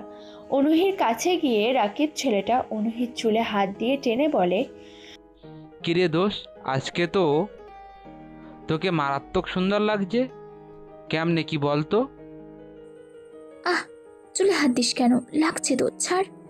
তখনই সুমন নামের ছেলেটা অনুহির হাত ধরে টেনে আনতে থাকে। বাকিরা ওদের সাথেই আসতে থাকে। অভ্র এসব কিছু অপলক তাকিয়ে দেখছে, কিছু বলতে পারছে না, আবার সহ্যও করতে পারছে না। কি করবে সে জানে না। নিহাল তো পাশ থেকে বলেই বসে, অভ্র ভাই ম্যামকে দেখ, সেই সুন্দর লাগছে। আমার মনে হয় ওই যে ছেলেটা হাত ধরে নিয়ে যাচ্ছে উনি ম্যামের হাজবেন্ড। কি সুন্দর মানিয়েছে বল। আসলে ম্যাম যেমন সুন্দর, ওই ভাইয়াটাও সুন্দর আছে, অনেক ক্লোজ বোঝা যাচ্ছে। অভ্রের মাথা পুরো গরম হয়ে যায়। অভ্র আর সিয়ামের মাথায় জোরে দুটো গাঁটটা দিয়ে বলে, শালা পরের বউয়ের দিকে নজর দিতে লজ্জা করে না তোদের? চোখ নিচে কর। নিজেই তো কতকাল তাকিয়েছিলি, আবার আজকে আমাকে জ্ঞান দিতে আসছে। সর, দেখতে দে ম্যামকে। ধুর, থাক তোরা। অভ্র কথাটা বলে সেখান থেকে চলে যায়। অনুহি অভ্রকে চলে যেতে দেখে। অভ্রকে দেখা মাত্রই অনুহি তার ফ্রেন্ড সুমনের থেকে নিজের হাত ছাড়িয়ে নেয়। ভার্সিটির পিছনের দিকে অভ্র যেতে থাকে। অভ্রের কিছু ভালো লাগছে না। নিজের বউকে অন্যজন হাত ধরবে, তাকে স্পর্শ করবে, অথচ অভ্রের যেন বলার কিছুই নেই। ভার্সিটির পিছনে একটা ছোট্ট দিঘি, সেখানে বসার জায়গা করা আছে। অনেকেই এখানে এসে বসে আছে। অভ্র গিয়ে একটা বেঞ্চে বসলো, কিছু ঢিল নিয়ে দিঘির পানিতে ছুঁড়ে মারছে। দিঘিতে অনেক সাদা শাপলা ফুল ফুটে আছে। অভ্র সেসব দেখছে। বেশ কিছু সময় পর নেহালরা আসে। অভ্রের পাশে বসে নেহাল বলে, কি ব্যাপার, তোকে সারা জায়গায় খুঁজলাম আর তুই কিনা এখানে এসে বসে আছিস? কি সমস্যা? কোনো সমস্যা নেই, তোরা যা, অনুষ্ঠানে অ্যাটেন্ড কর। আমার ইচ্ছে করছে না। আরে রাখ তোর অনুষ্ঠান, কি হয়েছে তোর তাই বল আগে। কিছু না, তোরা চুপচাপ বসে থাক, নাহলে আমি গেলাম। আচ্ছা যাস না, বসছি আমরা। কিন্তু তোর মুড অফ তো ভালো লাগছে না, কি করা যায় বল তো? চল, গিটার আছে, যখন গান গাই। অভ্র গিটার হাতে নিল, টিউন ওঠাতে শুরু করে। কয়েক মিনিট পর অনুহি সহ ওর সব ফ্রেন্ডসরা এখানে আসে। অভ্র তাদের দেখেনি, ওর কিছুটা দূরে এসে বসেছে। অভ্র গিটার বাজিয়ে গাইতে থাকে, আমি তো অনেকদিন আকাশের তারা গুনি না, আমি তো এখন আর আমাকে খুঁজে পাই না। আমি তো তোমাদের পথের কাটা হয়ে আচমকা ঘৃণার মাঝে বেঁচে থাকা দায়। এই কটা বাঁচার জন্য বাঁচতে চাই না, এই কটা নিঃশ্বাস ফুরালে যাব বিশ্বাস হয় না। কি যে মায়া লাগে আমার নিজের জন্য, আহারে। অভ্র এসে যে নিজের জন্য গানটা গিয়ে শেষ করে থামলো। তখন কতগুলো চোখ অভ্রের দিকে তাকিয়ে আছে। অভ্র নেহালের কাছে গিটার দিয়ে যখনই উঠে চলে আসতে যাবে, এমন সময় চোখ চলে যায় দূরের বেঞ্চে বসে থাকা অনুহিদের দিকে। সবগুলো হেসে হেসে গল্প করছে। অভ্র আর নিজেকে সামলাতে পারে না, অনুহিদের দিকে এগিয়ে যায়। নেহাল পিছন থেকে ডাকে, অভ্র কোথায় যাচ্ছিস? ম্যামের কাছে যাস না, ঝামেলা হবে কিন্তু। অভ্র শুনুন। দোষ, যাস না। কে শোনে কার কথা? অভ্র অনুহিদের কাছে এসে দাঁড়ালো। সুমন অনুহিকে প্রশ্ন করে, অনুহি দোস্ত, তুই কি জানিস তুই আগের থেকে আরো বেশি সুন্দর হয়ে গেছিস? তোকে দেখলে মন চায় সাথে করে বাড়িতে নিয়ে যাই। তারপর বলতো বিয়ে কবে করবি, নাকি করেছিস? বিয়ে? তোদের মনে হয় আমি তোদেরকে না বলে বিয়ে করব? এখনো দেরি আছে, সবে তো জবটা পেলাম, এখনো সব বিয়ে নিয়ে। অনুহি কথা শেষ করতে পারে না। ঘুরে তাকাতেই দেখে অভ্র এসে দাঁড়িয়েছে। অভ্রকে দেখেই অনুহি উঠে দাঁড়ায়। এতক্ষণ সুমন অনুহির হাত ধরে বসেছিল। অভ্রকে দেখে হাতটাও ছাড়িয়ে নেয়। সুমন অভ্রকে দেখে বলে, কি ব্যাপার অনুহি, এই ছেলেটাকে দেখে তুই দাঁড়িয়ে গেলি যে? কে ছেলেটা, চিনিস নাকি? হ্যাঁ চিনি, আমার স্টুডেন্ট। আমি আপনার স্টুডেন্ট? কি করছো তুমি? এখান থেকে যাও বলছি। অনুহি আস্তে গলায় অভ্রকে কথাটা বলল। অভ্র মুচকি হাসে। সবাই ওদের দিকেই তাকিয়ে আছে। অভ্র হেসে বলে, আসসালামু আলাইকুম ma'am. Ma'am, past chemistry exam তো আমি দিতে পারিনি। প্রিন্সিপাল বলেছিলেন আপনি সাবজেক্ট দেখবেন, আপনার সাথে কথা বলতে বলেছিল। আসলে আমি আসতে পারিনি ভার্সিটিতে, আমার বউ অনেক অসুস্থ হয়ে পড়েছিল তো তাই। আপনাকে খুঁজেছিলাম অনেকবার, পাইনি। আজকে পেয়েছি, এজন্য ভাবলাম আপনাকে জানিয়ে দিই। সাবজেক্টটাতে পাশ করিয়ে দিন ম্যাম। হ্যাঁ। সরি আপনাদের ডিস্টার্ব করলাম। ভাই আপনাকে চিনি না, তবে আপনার সাথে ম্যামকে বেশ মানিয়েছে। অভ্র সুমনের উদ্দেশ্যে কথাটা বলল। সুমন হাসে। অনুহির হাত ধরে এসে অনুহি হাত ছাড়ানোর চেষ্টা করে। অভ্র হাসি দেয়। অভ্র একবার অনুহির দিকে তাকায় আর একবার হাত ধরে থাকার দিকে তাকায়। সুমন বলে, দেখেছিস সবাই একই কথা বলে, তুই কখনো বুঝলি না আমাকে। কতবার তোকে প্রপোজ করেছি, তুই এমন ভাব দেখে চলে গেছিস। এবার হচ্ছে না, তোর কথা বাসায় বলেছি, বিয়ে তোকেই করব। সুমন আমার হাত ছাড়। যাই হোক, সরি আপনাদের ডিস্টার্ব করলাম। আমার ওয়াইফের জন্য দোয়া করবেন। আল্লাহ হাফেজ। অভ্র আর সেখানে দাঁড়ায় না। অনুহি একবার ভাবলো অভ্রকে ডাকবে, কিন্তু কি ভেবে যেন আর ডাকলো না অভ্রকে। অভ্রের প্রচণ্ড মেজাজ খারাপ হয়ে আছে। বন্ধুদের কাছে আসে, সেখানে একটা পিলার আছে। অভ্র এসে জোরে পিলারে একটা লাথি দেয়, পিলারটা ভেঙে পড়ে। সাথে সাথে নেহালরা এসে অভ্রকে ধরে। অভ্রের মাথায় কাজ করছে না, সে সাইকো ক্যারেক্টারে ঢুকে যাচ্ছে। নিজেকে অনেক কষ্টে সামলে নেয়। কি হয়েছে অভ্র, এমন করছিস কেন? তুই ঠিক আছিস? সিগারেট আছে? কি তুই স্মোক করিস? না মানে সিগারেট খাবি তোরা, আমি ধোয়া দেখবো, আছে কিনা বল। না নেই, চল সামনের দিকে। কি হয়েছে তোর, কেমন পাগলামি করছিস? তিন্নি কোথায় রে? তিন্নিকে প্রপোজ করবো আমি আজকে। অভ্র মাথা ঠান্ডা কর, আমি বুঝতে পারছি ম্যাম তার হাজবেন্ডকে নিয়ে আসছে ভার্সিটিতে। অভ্র সেটা সহ্য করতে পারিনি, কিন্তু সে তো তার বউ। হ্যাঁ সে আমার বউ। কি মানে? মানে হতে পারতো, আমার বউ হতে পারতো। থাক তোরা। অভ্র চলে যায় সেখান থেকে। এসব কিছু অনুহি দেখছিল, কিন্তু অনুহি কিছুই বলেনি। অনুহি ভার্সিটির ভিতরে অভ্রকে খোঁজে অনেক জায়গাতে, কিন্তু অভ্রকে দেখতে পায় না। অনুহি ডাক পড়ে স্টেজে। অনুষ্ঠানটাকে প্রেজেন্ট করার জন্য অ্যাঙ্কারিং শুরু করে দেয়। বেশ কিছু সময় চলে যায়। অনুহি স্টেজ থেকে নামে। ওর বন্ধুরাও অনুহির সাথেই থাকে। অনুহিরা হেঁটে পেছনের দিকে আসে। অভ্রের জন্য কিছুটা মন খারাপ লাগছে। পিছনে এখন তেমন কোনো লোকই নেই, তবে অভ্র এখানে আছে অনুহি তা জানে না। হঠাৎ একটা গাড়ি আসলো সেখানে। গাড়ি থেকে রাজ নেমে অনুহির কাছে আসে। অনুহিকে দেখতে থাকে সে। রাজ তার পাশে দাঁড়িয়ে থাকা ছেলেটাকে বলে, মাসুম, ম্যামকে দেখেছিস? দেখ, ম্যামকে কিন্তু আজ সেই সেক্সি লাগছে। ভাই মারাত্মক সুন্দর। কি সুন্দর পেটের অংশ, পিছন থেকে শাড়ি পরার কারণে পিঠ দেখা যায়। একটু ছুতে পারলে তো বেশ ভালোই লাগতো। আপনি এত সেক্সি কেন ম্যাডাম? পুরো একদম আইটেম বোমা। রাজ ভদ্রভাবে কথা বলো। রাজ অনুহির চুল হাতে নিয়ে নাকের কাছে নিয়ে আসে। জোরে একটা নিঃশ্বাস নিয়ে বলে, ম্যাম কি শ্যাম্পু ব্যবহার করেন? এতটা আকর্ষণ কেন? রাজ সরে যা বলছি, না হলে এর ফল ভালো হবে না বলে দিলাম। ইস, তাই নাকি? আমাকে কি চুম্মা দিবেন? এই তোকে না বললো সে এখান থেকে চলে যেতে? যা বলছি। মাসুম, এরা কারা? কোথা থেকে এলো? ভাই আমরা দেখছি। মাসুদ এগিয়ে এসে সুমনের গালে কয়েকটা ঘুষি দেয়। তারপর কোমর থেকে ছুরি বের করে সুমনের দিকে ধরে বলে, এবার ম্যাডামকে নিয়ে যা। মাসুম, এত রাগ কেন?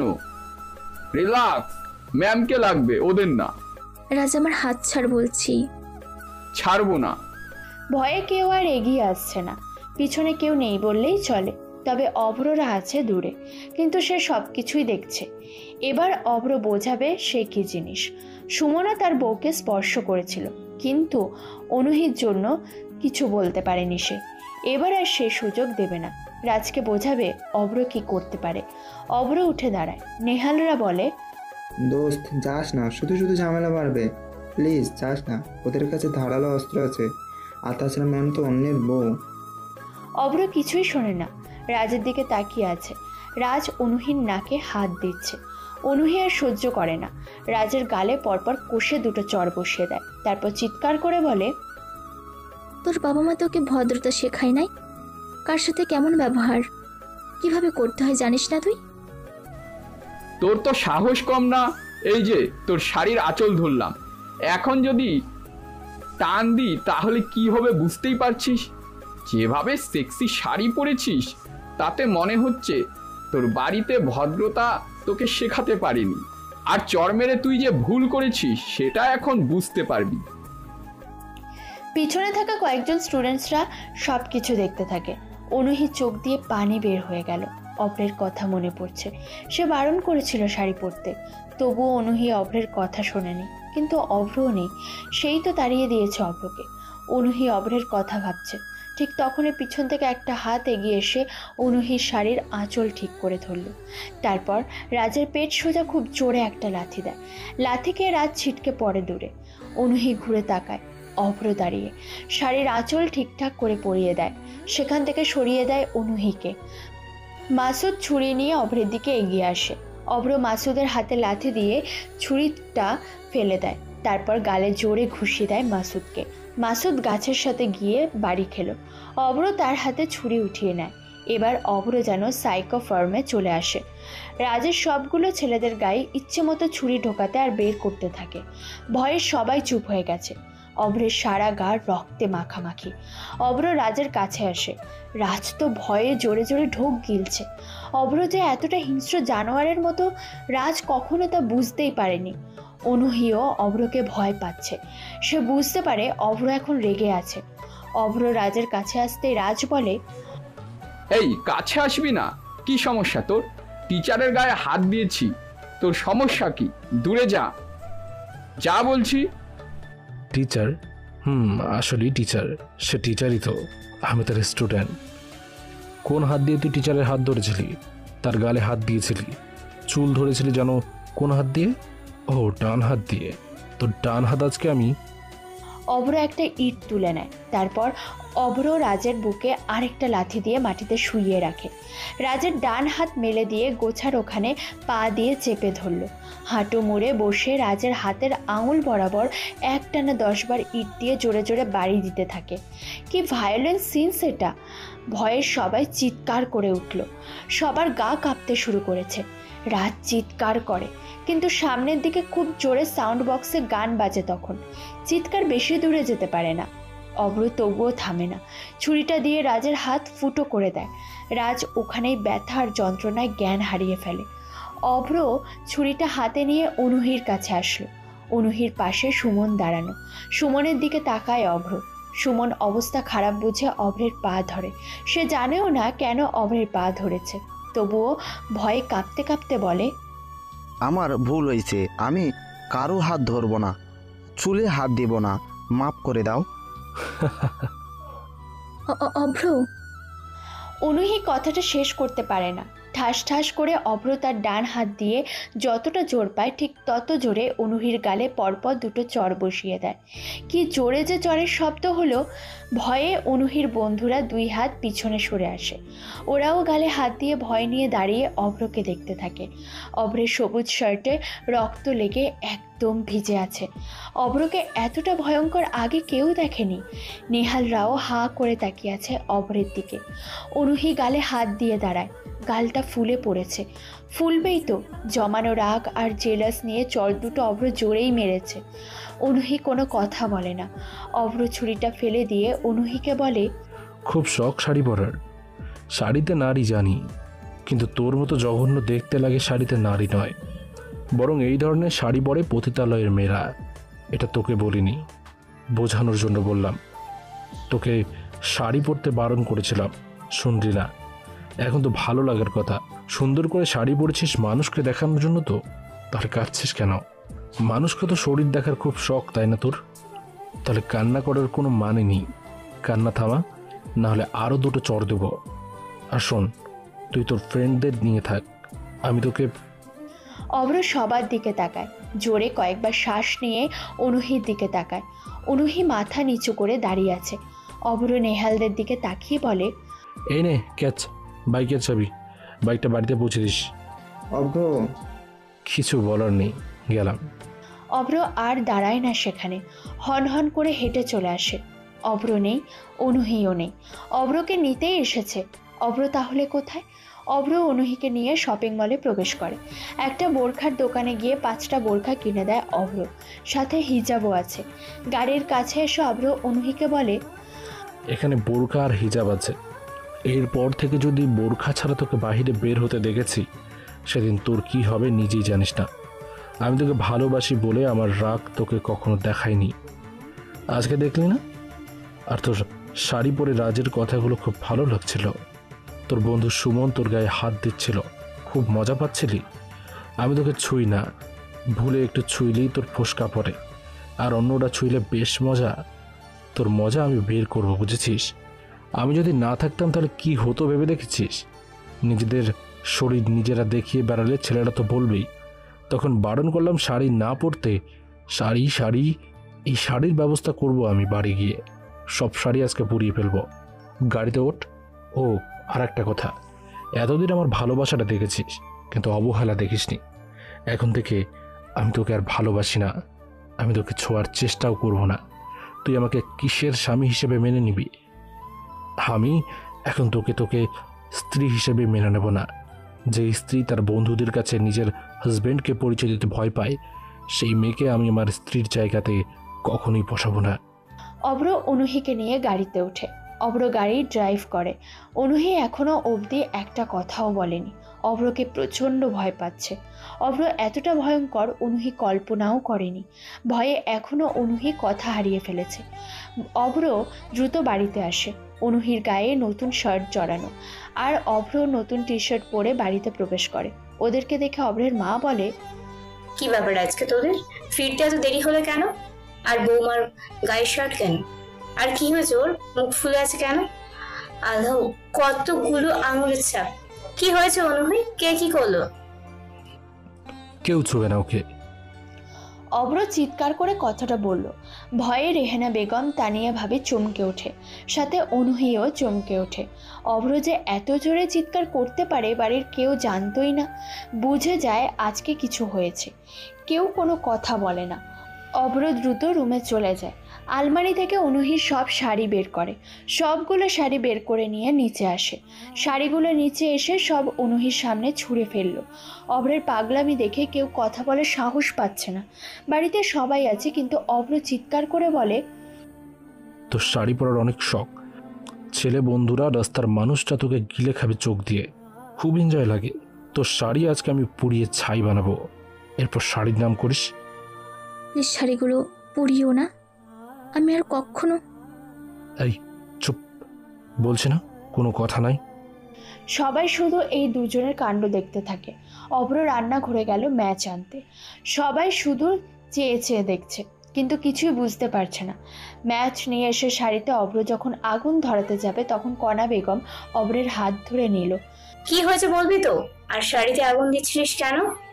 পাগলামি করছিস কেন? কি হয়নি সেটা বলো। অভ্র, পাগলামি না করে কি হয়েছে বলো। তোমাদের বৌমাকে বলো কি হয়েছে। আচ্ছা ম্যাচটা দে, তুই রুমে যা এখন। শাড়িতে আগুন দিতে হবে না, যা এখনই। অভ্র অনুহির দিকে তাকিয়ে সোফাতে একটা লাথি দিয়ে চলে আসে। এই সুমন আর রাজকে না মারা অবধি অভ্রের রাগ কমবে না। এভাবে কখনো সে বাড়িতে রাগ করেনি। বাড়িতে অভ্রের মুখ দিয়ে জোর করাতে কেউ কথা বলতে শোনেনি। আর সেই ছেলে আজকে বাড়িতে রেগে পাগলামি করছে। কণা বেগম তানিয়াকে বলে, বলবো যাও তো ফ্রিজ থেকে বরফ নিয়ে আসো, অনুর গালে লাগাতে হবে, সাথে ব্যথার মলমও আনবা। বোঝা যাচ্ছে অভ্র অনুহিকে চড় মেরেছে। যে রাগ দেখাচ্ছে তাতে এসব সন্দেহ নেই। তানিয়া চলে যায় এসব আনতে। অনুহির কাছে আসে রেহেনা বেগম। অনুহিকে জড়িয়ে ধরেন তিনি। অনুহি মায়ের বুক পেয়ে হাউ হাউ করে কেঁদে দেয়। অভ্রের ভয়ে এতক্ষণ কাঁদতেও পারেনি মেয়েটা ঠিক মতো। কণা বেগমকে পেয়ে অঝরে কাঁদতে শুরু করে। কাঁদতে কাঁদতে হেঁচকে তুলে ফেলেছে। কথা আটকে যেতে থাকে কান্নার জন্য। অনেক কষ্টে অনুহিকে শান্ত করে কণা আর তানিয়া। কি একটা অবস্থা অনুহির। অনুহিকে কয়েক গাল ভাত তুলে খাইয়ে দেয় কণা বেগম। তারপর ব্যথার মেডিসিন দিয়ে এক হাত দিয়ে জড়িয়ে ধরে বলে, অনুহিমা কি হয়েছে? অভ্র যেভাবে রেগে আছে ওকে কোনোদিনও এভাবে রাখতেই দেখিনি। এতটা রেগে আছে কেন সে? তোকে কেন মারলো? অনুহি এখন ফুপিয়ে ফুপিয়ে কাঁদছে। কণা বেগম বলে, আরে পাগলি মেয়ে, এভাবে কান্না করছিস কেন? কিচ্ছু হবে না তো, আছি তো আমরা। অনুহি বলো তো কী হয়েছে? আর বাচ্চাদের মতো কান্না করো কেন? কান্না থামো, আমরা আছি তো। বলো কী হয়েছে? অভ্র এমন রিয়াক্ট করলো কেন তোমার সাথে? আম্মু। আরে পাগলি মেয়ে, বল না, কাঁদিস কেন? অনুহি নিজেকে একটু সামলে নিয়ে আজকে সব কিছু বলল। সব শোনার পর কণা বেগম বলল, আচ্ছা রুমে যা, এইসব নিয়ে তোর ভাবতে হবে না, যা হবার হয়ে গেছে, এখন আর এসব নিয়ে কাঁদবি না। না না, আমি যাব না। ও আমাকে বকা দেবে, অনেক ঝাড়ি দেবে। কিছু বলবে না। এই তানিয়া, যাও তো অনুকে ওর রুমে রেখে আসো এক্ষুনি। ঠিক আছে মা। এই অনু, চলো তো দেখি ও কী বলে তোমাকে। তানিয়া অনুহিকে নিয়ে যেতে থাকে। অভ্র বিছানায় শুয়ে শুয়ে চোখ বন্ধ করে আছে। রাগটা কিছুটা কমেছে, তবুও কেমন যেন মাথাটা চিনচিন করছে। ওদিকে রাজের কি খবর কেউ জানে না। অনেকবার নেহালদের ফোন এসেছিল, কিন্তু সেটা রিসিভ করা হয়নি অভ্রের। অভ্র দরজা খোলার শব্দ শুনতে পায়। দরজার দিকে তাকিয়ে দেখে তানিয়া ভাবে অনুহিকে নিয়ে ঘরে প্রবেশ করেছে। অভ্র উঠে চেয়ারে গিয়ে বসলো। তানিয়া অনুহিকে নিয়ে বিছানায় বসায়। অভ্রকে বলে, অভ্র, যদিও বিষয়টা তোমাদের পার্সোনাল, তারপরে বলি, অনুহি আর এমন করবে না। আর কিছু বলিও না ওকে, প্লিজ। কথা শোনো ভাই। অনু মেয়েটা একটু সাগি, তবে অনেক ভালো। বাচ্চাদের মতো কেটে দেখো, চোখ ফুলিয়ে ফেলেছে। আর যেন কিছু না শুনি এসব নিয়ে। হ্যাঁ, সে আর এমন করবে না। ওকে আর যেন কিছু বলা না হয়, বলে দিলাম। ঠিক আছে, আমি এখন যাই। তানিয়া ভাবে কথাগুলো বলে সেখান থেকে চলে যায়। অভ্র অনুহির দিকে তাকালো। অনুহির চোখ লাল হয়ে আছে, গালের ফোলাটাও কমেছে। কণা বেগম গরম ছ্যাঁক আর ব্যথার মেডিসিন দিয়েছে। অনুহি অভ্রকে ডাকলো। শুনছো? অভ্র কোনো জবাব দেয় না। অভ্র গোসল সেরে ফেলেছে আগে। অভ্র বসা থেকে উঠে দাঁড়ায়, তারপর দরজা খুলে বাইরে যাবে। পিছন থেকে অনুহি বলল, কোথায় যাও? জাহান্নামে যাবেন? এভাবে বলো কেন? আমার ভুল হয়ে গেছে। এবার থেকে কোথাও গেলে বোরখা পরে যাব। আপনার ইচ্ছা, আমি কিছু বলবো না। আমাকে এসব শোনানোর প্রয়োজন নেই, আর আমার এসব দেখারও কোনো ইচ্ছে নেই। সরি তো, আর হবে না এমন। বলেছি না, আমাকে সরি বলার প্রয়োজন নেই। কোনো অধিকার দেখছে না সরি বলার। আপনার যা ইচ্ছে করুন, যার সাথে ইচ্ছে করুন, মজা করুন, সবটা আপনার ইচ্ছা। যদি কারো দেখে আপনার মনে শান্তি বোধ হয়, তাহলে জাস্ট এনাফ ফর ইউ। অভ্র আর কিছু বলল না। সে রুম থেকে বের হয়ে যায়। অনুহি কয়েকবার ডাকে, কিন্তু অভ্র তো সোজা বাড়ি থেকেই চলে যায়। অনুহি বিছানায় এসে শুয়ে পড়ে। অনেক ঠান্ডা লাগছে ওর, জ্বর এসে গেছে। ফ্যানটা অফ করে কাঁথা মুড়ি দিয়ে শুয়ে পড়ে অনুহি। ঘুমিয়ে যায় সে। অভ্র বাইরে এসে সাকিব ভাইদের কাছে ফোন দেয়। তোমরা খবর পেয়েছো? রাজকে আমি আদমরা করেছি। মনে হয় না সে আর ভার্সিটিতে আসবে। সাবধানে থাকিস অভ্র, সমস্যা হলে কল করবে।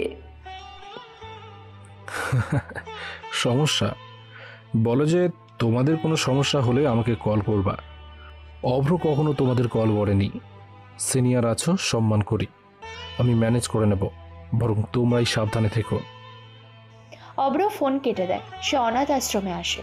সেদিনের সেই হোটেলটা এখন আর নেই। সেখানে অনাথ আশ্রমের একজন কর্মী হোটেল দিয়েছে, আর সেখানে অল্প দামে ভালো মানের খাবার পাওয়া যায়। সেখান থেকে ভালো টাকা পাওয়া যায়। মাসখানেকের ভিতরে অনেকগুলো টাকা জমেছে, যেগুলো দিয়ে এই পথ শিশুদের পড়াশোনা, খাবারের চাহিদা মেটে যায়। আরও একটা রেস্টুরেন্ট দেওয়ার প্ল্যানিং করেছে অভ্র, সেটাও হয়ে যাবে। তাহলে তখন আর ওদের খাবার, পড়াশোনার থাকার ঝামেলা থাকবে না। অভ্র এখানে এসে পথ শিশুদের নিয়ে আড্ডা দিতে থাকে। বিকালে নেহাল আসে অভ্রদের বাড়ি। বাইকের চাবিটা দেওয়ার জন্য কলিং বেল বাজায়।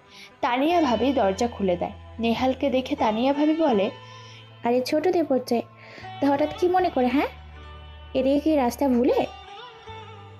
আর বলেও না ভাবি, পড়াশোনার চাপ তো, তাই সেভাবে আর আসা হয় না। তা আমাদের স্যার কোথায়? স্যার বেরিয়েছেন দুপুরে। তবে তোমার পড়াশোনার চাপ নাকি মিথিলার চাপ?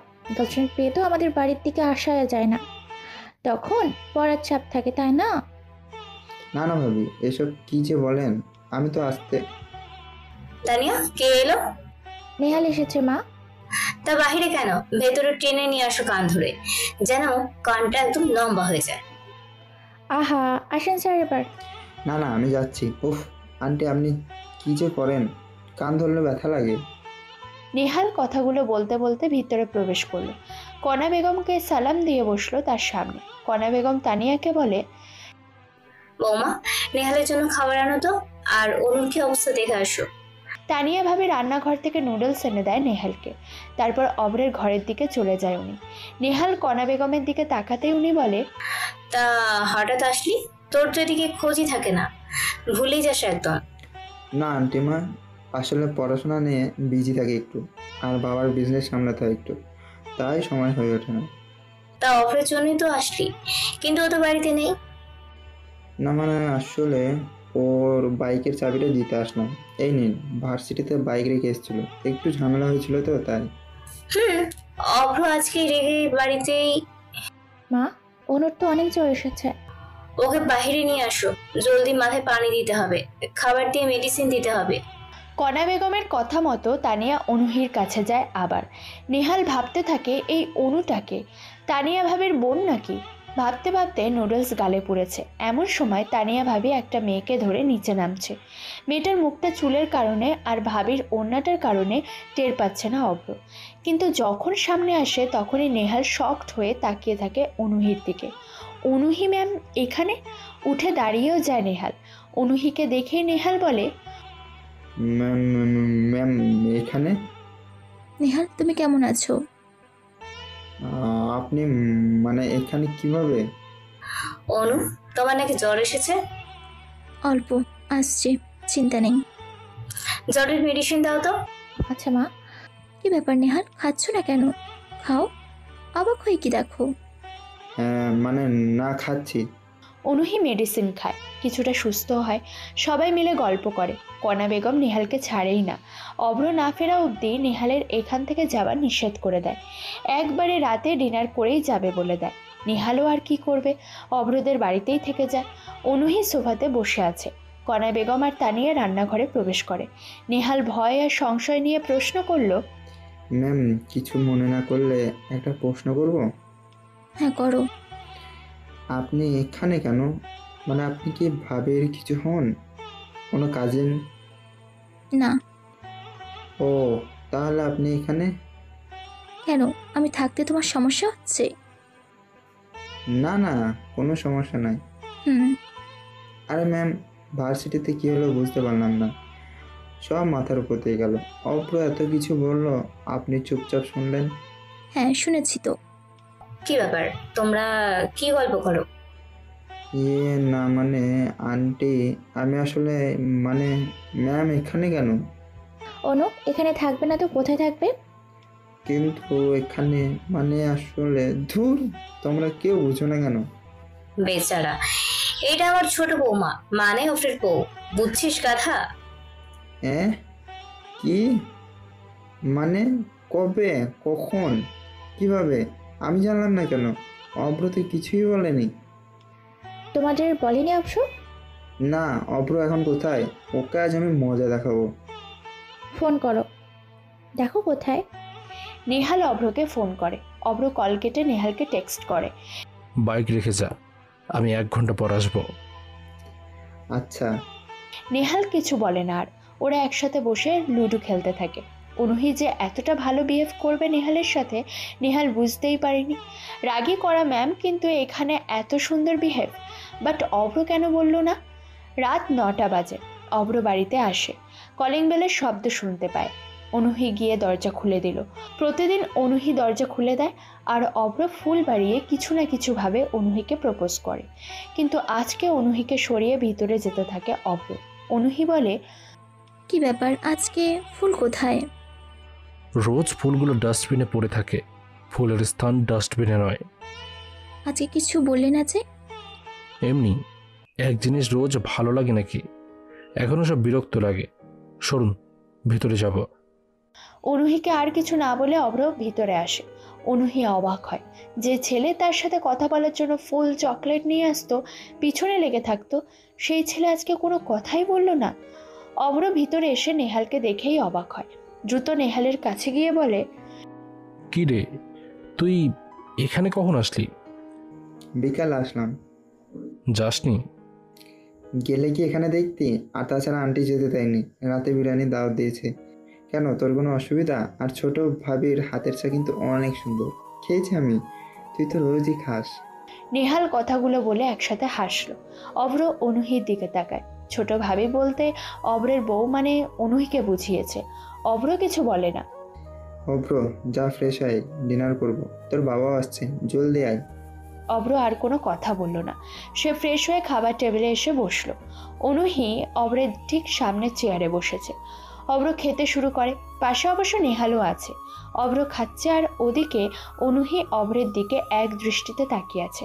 মনে মনে ভাবছে, যে ছেলেকে এত কিছু বলি সে কোনো রিয়াক্ট করে না, আর আজ সারাদিন কেমন ব্যবহার করছে। কিন্তু অভ্র ওদের এভাবে মারলো কেন? কি ডেঞ্জারাস অভ্র। তানিয়া খেয়াল করে অনুহি খাচ্ছে না, বরং না খেয়ে অব্রের দিকেই তাকিয়ে আছে। তানিয়া ভাবে অনুহির কাছে গিয়ে বলে, অনুহি এখন খেয়ে নাও, পরে অনেক দেখার সময় পাবে। ইস, মনে হয় কতকাল দেখেনি, কি প্রেম রে। অনুহি বেশ লজ্জা পায়। সাথে সাথেই চোখ সরিয়ে নিয়ে মাথা নিচু করে নিল, তারপর খেতে থাকে। অব্র তানিয়া ভাবির দিকে তাকায়। তানিয়া মিটমিট করে হাসছে। হাতের ইশারায় অব্র বলল, কি হয়েছে? কিছু না, খাও। সবাই একসাথে খেতে থাকে। খাওয়া শেষ করে অব্র সোজা ছাদে চলে আসে। ছাদে দাঁড়িয়ে আকাশ দেখছে আর কানে ওয়্যারলেস ইয়ারপড দিয়ে গান শুনছে। তখনই ওর মাথায় জোরে একটা গাঁটটা পড়ল। মাগো, এই কে রে, এত জোরে মারলি? শালা, ট্রিট দেওয়ার ভয়ে বলিসনি যে তোর বিয়ে হয়েছে, তাও আবার ম্যামের সাথে? হ্যাঁ, আমি তোর ব্যবস্থা করবো। আমি ম্যামকে তুই বিয়ে করেই ছাড়লি? ওহ, তুই আসলে বন্ধু, এখানে একটা বিষয় আছে যে জন্য তোদেরকে কিছু বলিনি। তোর বিষয় নিকুচি করেছে শালা বেঈমান। কাহিনী কি বলা আগে? নেহাল কথাটা বলেই আবার অভ্রের পিঠে কয়েকটা চড় পড়ল। অভ্র নিজেকে সামলে নিয়ে বলল, ভাই থাম থাম, এভাবে মারিস কেন? ব্যথা করছে তো। উফ, মেয়েদের মতো করিস কেন? ব্যথা দেওয়ার জন্যই তো মারা। তুই এমন একটা কাজ করতে পারলি বন্ধু? আরে আগে তো আমার কথা শোন, খালি ভাদ্রামো সব শোন আগে। তোকে বলবো বলবো করে বলা হয়নি রে। আচ্ছা বল, কাহিনীটা কি? আমি যা বলবো তা কাউকে বলবি না, প্রমিস কর। যদিও তুই বুঝতে পারবি এসব কথা কাউকে বলার মতো না। আব্বে হালা, বল। অব্র ছাদের সাথে হেলান দিয়ে দাঁড়ায়। বুকে হাত বেঁধে নেহালকে বলে, ম্যামের সাথে আমার আনফর্চুনেটলি বিয়ে হয়। ওনার অন্য জায়গাতে বিয়ে হতে যাচ্ছিল, বাট ভুল করে আমার সাথে হয়ে যায়। এটা মায়ের কারণে। বর বিয়ের আগে ভেগে যায় প্রেমিকার সাথে। মা তখনই আমার সাথে ম্যামের বিয়ে দিয়ে দেয়। ভাবছিলাম তোদেরকে সারপ্রাইজলি ইনভাইট করে সব জানাবো। খুশিও হয়েছিলাম ম্যামকে বিয়ে করে, কিন্তু সেই খুশিটা বাসর ঘরে ঢোকার পরই নষ্ট হয়ে যায়। মানে ম্যাম এই সম্পর্কটা মেনে নেয়নি, তাই তোদেরকে কিছু বলিনি। সব জানিয়ে দেয় সে আমাকে হাজব্যান্ড হিসেবে মেনে নিতে পারবে না। আমি যেন কোনো অধিকার না দেখাই, তাকে যেন স্পর্শ না করি, বরং তাকে ডিভোর্স যেন দিয়ে দিই। সব কিছুর পর কোন খুশিতে তোদেরকে বলবো যে আমি ম্যামকে বিয়ে করেছি? জানিস, মাসখানিক হলো বিয়ে হয়েছে, এখনও আমরা এক বিছানাতে ঘুমাইনি। তাকে আমি ছুঁইও নি, সেভাবে আলাদা ঘুমাই। যাই হোক, সব মিলিয়ে তোদেরকে বলবো কিভাবে বল? সেই তো ডিভোর্স দিতেই হবে, তখন সব স্বাভাবিক। মাঝখান থেকে যদি জানাই, এরপর ডিভোর্স হলে কি মুখে তোদের সামনে যাব আমি, বলতো? কি বলিস এসব? এমন হয়ে থাকিস? আচ্ছা বুঝলাম, কিন্তু এভাবে কতদিন চলবে? তোর কষ্ট হয় না? হলেই বা কি করার আছে? ম্যামের মনে আমার জন্য জায়গা করার চেষ্টা করছি। এরপর যদি না পারি তাহলে তো কিছু করার নেই আর। চেষ্টা কর, ইনশাল্লাহ পারবি। ডিভোর্স হবে না, দেখবি। চেষ্টা করছি, দেখা যাক কি হয় শেষ পর্যন্ত। কিন্তু রাজের কি খবর? ও আর বলিস না, রাজ তো সেখানে অজ্ঞান হয়ে যায়। পরে ওর বাবার লোক এসে ভার্সিটির সবখানে তোকে খুঁজেছে। আমরা তো ভয়ে চলে আসি। হাওয়া বিশাল গরম রে, যে কোনো সময় যে কোনো কিছু করতে পারে। তবে মনে হয় রাজ কোমাতে যেতে পারে, নতুবা হাত তো নষ্ট করে দিয়েছিস। কি হয় কে যে জানে। ওর ব্যবস্থা ঠিকই করেছি। শালার জন্য মেয়েরা ভালো মতো ভার্সিটিতে আসতে পারে না, সবসময় মেয়েদের ইজ্জত নিয়ে টানাটানি করে। আর ড্রাগস সেল করবে, তাই না? ও ড্রাগস সেল করাচ্ছি। ঠিক করেছিস, কিন্তু ওর বাপ কি তোকে ছেড়ে দেবে? ওর বাবা তো এমপি, বুঝিস। কিন্তু সারাদিন যেহেতু কিছু হয়নি, তাহলে আর কিছু হবেও না, আর হলে সেটা দেখা যাবে। দুজনে আরও কিছু সময় গল্প করে চলে আসে। নেহাল ওর বাড়িতে চলে যায়। অভ্র 12টার দিকে রুমে আসে। রুমের লাইট অন করে দেখে অনুহি বিছানায় বসে ফোন চাপছে। অভ্র হাতে মুখে পানি দিয়ে পড়ার টেবিলে আসলো। লাইট অফ করে টেবিল ল্যাম্প জ্বালিয়ে পড়তে বসেছে। অনুহি ফোন চাপা বাদ দিয়ে অভ্রকে দেখছে। অভ্র সেটা বুঝতে পেরে মনে মনে বলে, এই ম্যামের আবার হলোটা কি? এভাবে সবসময় তাকিয়ে থাকছে কেন বুঝলাম না। অভ্র তেমন কিছুই ভাবে না, কারণ অনুহি যে রাগী আর কঠিন মনের মানুষ তাতে মনে হয় না কখনো অভ্রের প্রতি ভালোবাসা তৈরি হবে মনের ভিতরে। রাত 2টো অবধি পড়ল অভ্র, কিন্তু অনুহি ঘুমায়নি। অন্যদিন তো অনুহি ঘুমিয়ে পড়ে, কিন্তু আজকে অনুহির কি হলো? এসব ভাবনা বাদ দিয়ে অভ্র ঘুমানোর জন্য ফ্লোরে পাতা তার কাঁথা ও বালিশ নিতে বেডের কাছে আসলো। এখানে এসেই তো অভ্র অবাক, কারণ একটা কাঁথা ও একটাই বালিশ রাখা, যা অনুহির পিঠের নিচে, আর কাঁথাটা গায়ের উপরে। অভ্র অনুহির দিকে তাকায়। অনুহি মিটমিট করে হাসছে। ধীর গলায় অভ্র বলল, আর একটা বালিশ আর কাঁথা কোথায়? নাই, মানে জানি না। নাই মানে? জানেন না কেন? আমি কি ঘুমাবো না? হ্যাঁ, ঘুমাবা তো। তো কোথায়? নিচের ফ্লোর ঠান্ডা, কাঁথা ছাড়া ঘুমানো যাবে না। তো বিছানায় ঘুমাবা। বিছানায় মানে? আরে বিছানায় ঘুমাতে গেলেও তো আর একটা বালিশ লাগবে। আর তাছাড়া আপনি নিচে ঘুমাবেন কাঁথা ছাড়া নাকি? আমি কখন বললাম নিচে ঘুমাবো? তাহলে ভাবির আছে? গাধা, এসব লাগবে না। তুমি বালিশ মাথায় দিয়ে ঘুমাবা, আর আমি তোমার বুকে মাথা দিয়ে ঘুমাবো। পারবো না। আর একটা বালিশ কাঁথা আনি। কেন? এমনি। অভ্র বাইরে চলে আসে। সারা রাত ছাদেই কাটিয়ে দেয়। ছাদের দরজা আটকে দিয়ে বসে বসে ফোনে গেমস খেলেই সময় কাটিয়ে দেয়। অনুহি একবার উঠে সারা বাড়ি খুঁজলো অভ্রকে, ফোনও করে, কিন্তু অভ্র রিসিভ করে না। অনুহির অনেক রাগ লাগছে। অভ্র অনুহিকে ইগনোর করছে, তবে অভ্র এখন এই ইগনোর করে বেশ মজা পাচ্ছে। সকাল হয়, অভ্র রুমে আসে। অনুহি যেভাবে বসেছিল রাতে সেভাবেই বসে ঘুমিয়ে গেছে। অভ্রের উপস্থিতি টের পায় সে, চমকে ওঠে। তাকিয়ে দেখে অভ্র দাঁড়িয়ে আছে। অভ্রকে দেখেই অনুহি বলল, সারা রাত কোথায় ছিলে? ছাদে। কেন? না ঘুমিয়ে বাইরে কেন থাকবে? আমার ইচ্ছে। এভাবে কথা বলছো কেন? এটাও আমার ইচ্ছা। আপনার কোনো সমস্যা? হ্যাঁ, সমস্যা। কি হয়েছে তোমার? হ্যাঁ, নাথিং। অভ্র, তুমি কিন্তু এবার বেশি বেশি করছো। করছি তো। দূর, তোমার সাথে কথা বললেই এমন করো। অনেক ভাব বেড়েছে তাই না? ঠিক মতো সেদে সেদে কথা বলছি তো, তাই খুব ভাব বেড়ে যাচ্ছে তাই না? আজব তো। আমি কি একবারও বলেছি নাকি যে আপনি এসে কথা বলুন? আপনার কথা না বললে আমার ভালো লাগে না। আপনার কথা না শোনার জন্য আমি বসে আছি নাকি? আর লিসেন, আপনি না আপনার এই রাগ মেজাজ দেখানো বন্ধ করেন আমার কাছে। আপনার অনেক মানুষ আছে এসব দেখার। আমাকে এসব মেজাজ দেখাতে আসবেন না। আপনাকে আমি বউ হিসেবে মানি না। সো এখন থেকে আপনার এসব রাগ মেজাজ খারাপ অভিমান যারই ইচ্ছে তারই দেখাবেন, বাট আমার কাছে না। এসব দেখার সময় আমার নেই। মনে রাখবেন, পরে ভুল হলে ঠাস করে চর বসিয়ে দেবো গালে। অভ্রের কথাগুলো শুনে অনুহি চুপ হয়ে যায়।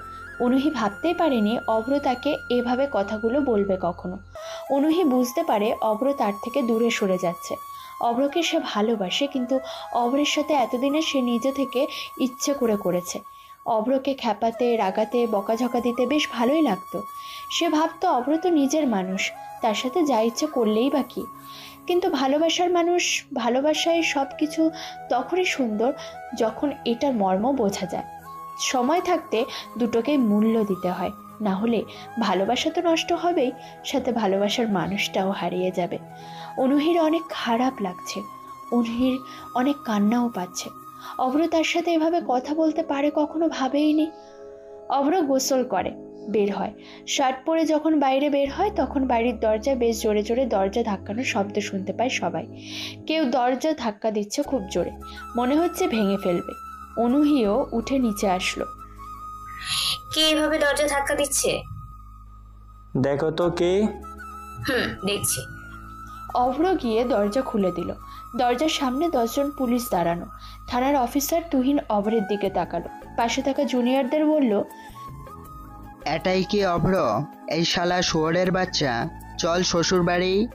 শ্বশুরবাড়ি গিয়ে ভালো মন্দ খাবি, আর আমরা তোকে আদর করে খাওয়াবো।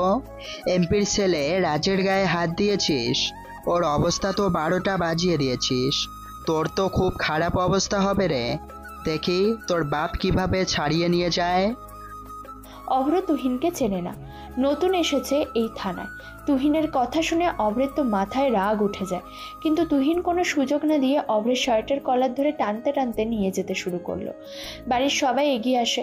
সবার আগে অনুহি দৌড়ে এসে বলে, আমার স্বামীকে কেন নিয়ে যাচ্ছেন? ও তো কোনো দোষ করেনি, সব দোষ করেছে ওই রাজ। আমাকে সে অনেক বাজে কথা বলেছিল। একজন হাজব্যান্ড হিসাবে সে কি তার স্ত্রীকে বাঁচাবে না? রাজের নামে আমরা কেস করিনি বলেই তো ওর কপাল ভালো। দেখুন ম্যাম, সামনে থেকে সরেন। স্ত্রীকে বাঁচানো দোষের না, কিন্তু আপনার হাজব্যান্ড পরে যা করছে সেটা কি? অ্যাটেম্প টু মার্ডার পর্যায়ে চলে গেছে। সামান্য কারণে ভিকটিম মরেনি, সেটার কেস তো এখন হয়ে গেছে। পুলিশের কাজ করতে দেন। আমার বাবা চেয়ারম্যান, আমার চাচু কিন্তু মেয়র। আমি চাইলে আপনার চাকরি কেড়ে নিতে পারি।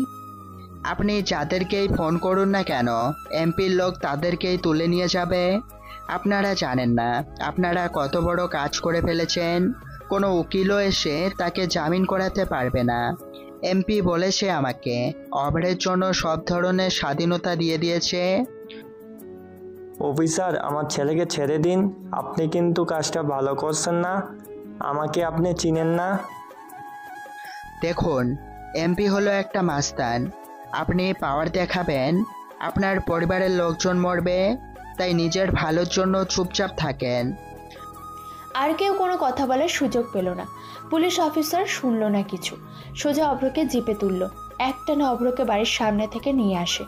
অনুহি চিৎকার করে কেঁদে ওঠে, কাঁদতে কাঁদতে বলে, সব কিছু আমার জন্য হয়েছে। সেদিন যদি অমন করে না যেতাম তাহলে আজকে এতটা হতো না। আমি আসলেই অভ্রের যোগ্য না। কি বলো তুমি? চুপ থাকো, যা হবার হয়েছে। অভ্রকে থানা থেকে বের করতে হবে। ভয় হচ্ছে অভ্রকে থানায় রাখবে নাকি এমপির কাছে পাঠাবে। যদি এমপির কাছে যায় তাহলে অভ্রকে হয়তো আর বেঁচে ফেরানো হবে না। এই, এভাবে কেন বলছো? তোমার ছেলেকে বাড়িতে দেখতে চাই। অয়ন, চল তো দেখি উকিলের কাছে যাই, সে কি করতে পারে। চলো বাবা। ওনারা বাড়ি থেকে বের হয়। অনুহি তার বাবাকেও কল করেছে। এদিকে অভ্র বসে আছে জিপে। যা ভেবেছিল তাই। অভ্রকে থানায় না নিয়ে গিয়ে অন্যদিকে নিয়ে যেতে থাকে। অভ্র কি করবে? তুহিনকে ডাক দেয়। স্যার, 1 মিনিট কথা বলার জন্য আপনার ফোনটা দেবেন? ফোন দিয়ে কি করবি? তুই কোনোভাবেই জেল থেকে বের হতে পারবি না। তোকে বের হতে দেব না। রেডি থাক খারাপ কিছুর জন্য। আরে স্যার, আমি শুধু ফোন চেয়েছি। আমি কি বলেছি নাকি যে নিজেকে ছাড়ানোর জন্য ফোন লাগবে? কিন্তু তোকে ফোন দেওয়া যাবে না। তোকে কখনোই ছাড়ানো হবে। যাকেই ফোন দিস অন্তত এমপি তোকে ছাড়বে না। অভ্র মুচকি হাসল। অভ্রের হাসির কারণ বুঝতে পারে না তুহিন, কিন্তু ফোনটাও দেয় না অভ্রের কাছে। অভ্র হেলান দিয়ে বসলো। বেশ আরামসে বসেছে অভ্র। অভ্রের এমন শান্ত মেজাজ দেখে পুলিশ বেশ অবাক হয়, কিন্তু কিছু না বলে সামনে যেতে থাকে। হঠাৎ দূরে দেখতে পায় কয়েকটা গাড়ি দাঁড়িয়ে আছে। অভ্র শব্দ করে হাসে।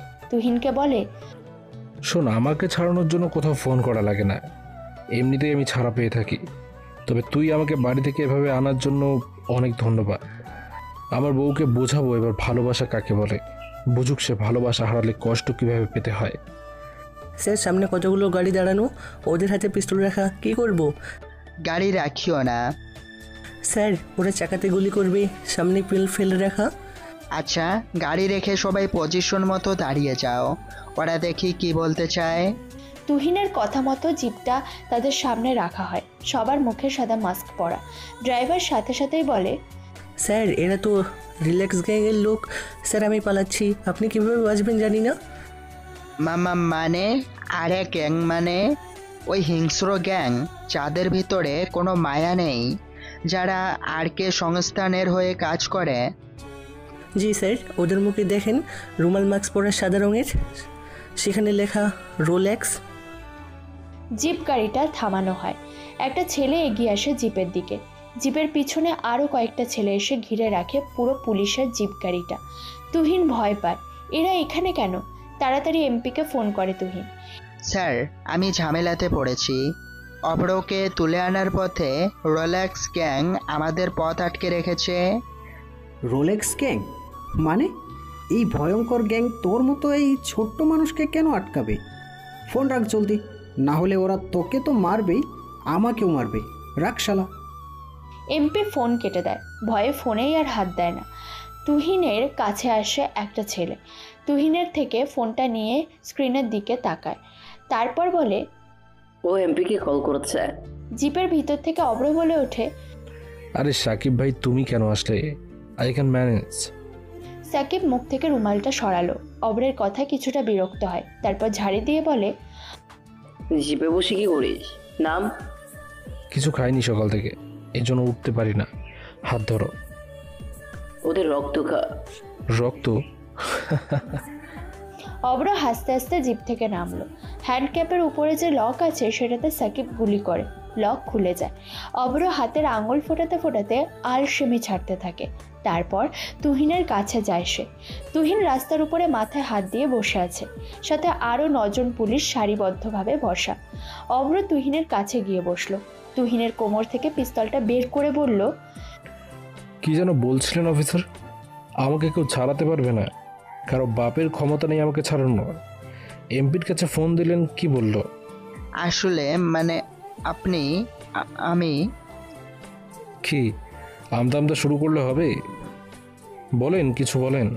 আমাদের ভুল হয়ে গেছে, আমাকে মাফ করে দেন। আমি বুঝিনি আপনি রোলেক্স গ্যাংয়ের লোক। আর কে সংস্থা চালান আপনারা আমি জানি না, প্লিজ ভাই ছেড়ে দেন। রোলেক্স গ্যাংয়ের লোক আমরা? এই সাকিব ভাই, এই অফিসার বলে কি? রোলেক্স গ্যাংয়ের লোক না রে আমরা। আমরা কি সেটা তুই জানতে পারবি না। আফরো, সময় নেই। কি করবে পুলিশটারে? এটাকে বাঁচিয়ে রাখবো ভাই, আমার কাজে লাগবে। আর এর বাড়িতে কে কে আছে? মনে হয় বউ আর বাচ্চা আছে একটা। ও, তাদের উপর নজর রাখো। 2 জন ছেলে লাগিয়ে দাও। আমার কাজ সঠিকভাবে না করলে সোজা ওদেরকে শ্যুট করে দেবা। ভাই না না, আমি কাউকে কিছু বলবো না, কেউ কিছু জানবে না। আমি সব কাজ করে দেব।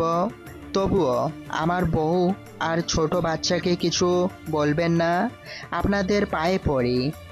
গ্রেট, বাট ভাই তোমরা জানলে কিভাবে আমাকে পুলিশ ধরেছে? এটার অ্যান্সার তুই ভালো করে জানিস। গেলাম তাহলে। সাকিব কথাটা বলে সেখান থেকে চলে যেতে থাকে। অভ্র তুহিনের পিস্তলটা হাতে নিয়ে গুলি কাট করে ট্রিগারে চাপ দেয়। বাকি 9 জন পুলিশ অফিসার সেখানেই শেষ। সাকিব অভ্রের দিকে তাকিয়ে বলে, তুই আর ভালো হলে না। কি দরকার ছিল এদেরকে মারার? লাগবে আমার এটাকে, বাকিদের না। ধ্যাত। অভ্র পিস্তলটা তুহিনের কাছে দেয়। তুহিনের হাত পা কাঁপছে, চোখের সামনে ওরই সহকারীদের লাশ পড়ে আছে। তুহিন কাঁপা কাঁপা হাতে কোনো রকমে পিস্তলটা কোমরে গুছল। অভ্র হাসতে থাকে। সাকিবরা অভ্রের উপরে গতদিনের ঝামেলার পর থেকেই নজর রেখেছিল, সেজন্য অভ্রকে পুলিশ ধরতেই ওরা চলে আসে। অভ্র সেটা জানে। সাকিবরা লাশগুলো নিয়ে চলে যায়। অভ্র তুহিনের কাছে আসে, তুহিনকে বলে, শোনেন, আপনাকে বাঁচিয়ে রাখলাম কেন বলেন তো? জানি না। ভয় পাচ্ছেন কেন? উঠে বসুন, রিল্যাক্সে কথা শুনুন। বলুন স্যার। শোনেন, আপনি তো থানাতেই যাবেন, সেখানে আমার বাড়ি থেকে লোক আসবে খুঁজতে। আপনাকে জিজ্ঞাসা করবে আমি কোথায়, কি উত্তর দেবেন? বলবো কোর্টে চালান করে দিয়েছি। তারপর যদি সেখানে খোঁজ নিয়ে আমাকে না পায় তখন কি করবেন? তখন বলবো আমরা জানি না, কোর্টে চালান করেছি। সেখান থেকে এমপি হয়তো অভ্রকে নিতে পারে, সেটা তাদের ব্যাপার। আমার যা দায়িত্ব ছিল সেটা করেছি। ওকে, আপনার কাজ হলো কে খোঁজ নিচ্ছে আমার ব্যাপারে সেটা আমাকে জানানো। আপনার নাম্বার দিয়ে যান, আমি কল করব। তবে কেউ যদি জোর করে আপনি বলবেন কিছুই জানি না, তাকে ফিরিয়ে দেবেন। আচ্ছা স্যার, আমি সব ডিটেলস জানাবো। আপনি শুধু আমার পরিবারের কাউকে কিছু করবেন না, বলুন প্লিজ। আমার কাজ যদি ঠিকমতো হয় তাহলে তারা বেঁচে থাকবে। হবে স্যার, সব হবে। আচ্ছা, এখন 2000 টাকা দেন। টাকা মানে স্যার? সে কি পুলিশ ঘুষ খায়? বাইক গাড়ি নিয়ে গেলেই রাস্তায় পুলিশ ধরে জরিমানা করে, ওপেনে টাকা নেয়, আর আমি 2000 চাইছি বলে কপাল কুচকাচ্ছেন? এটা তো ঠিক কথা না।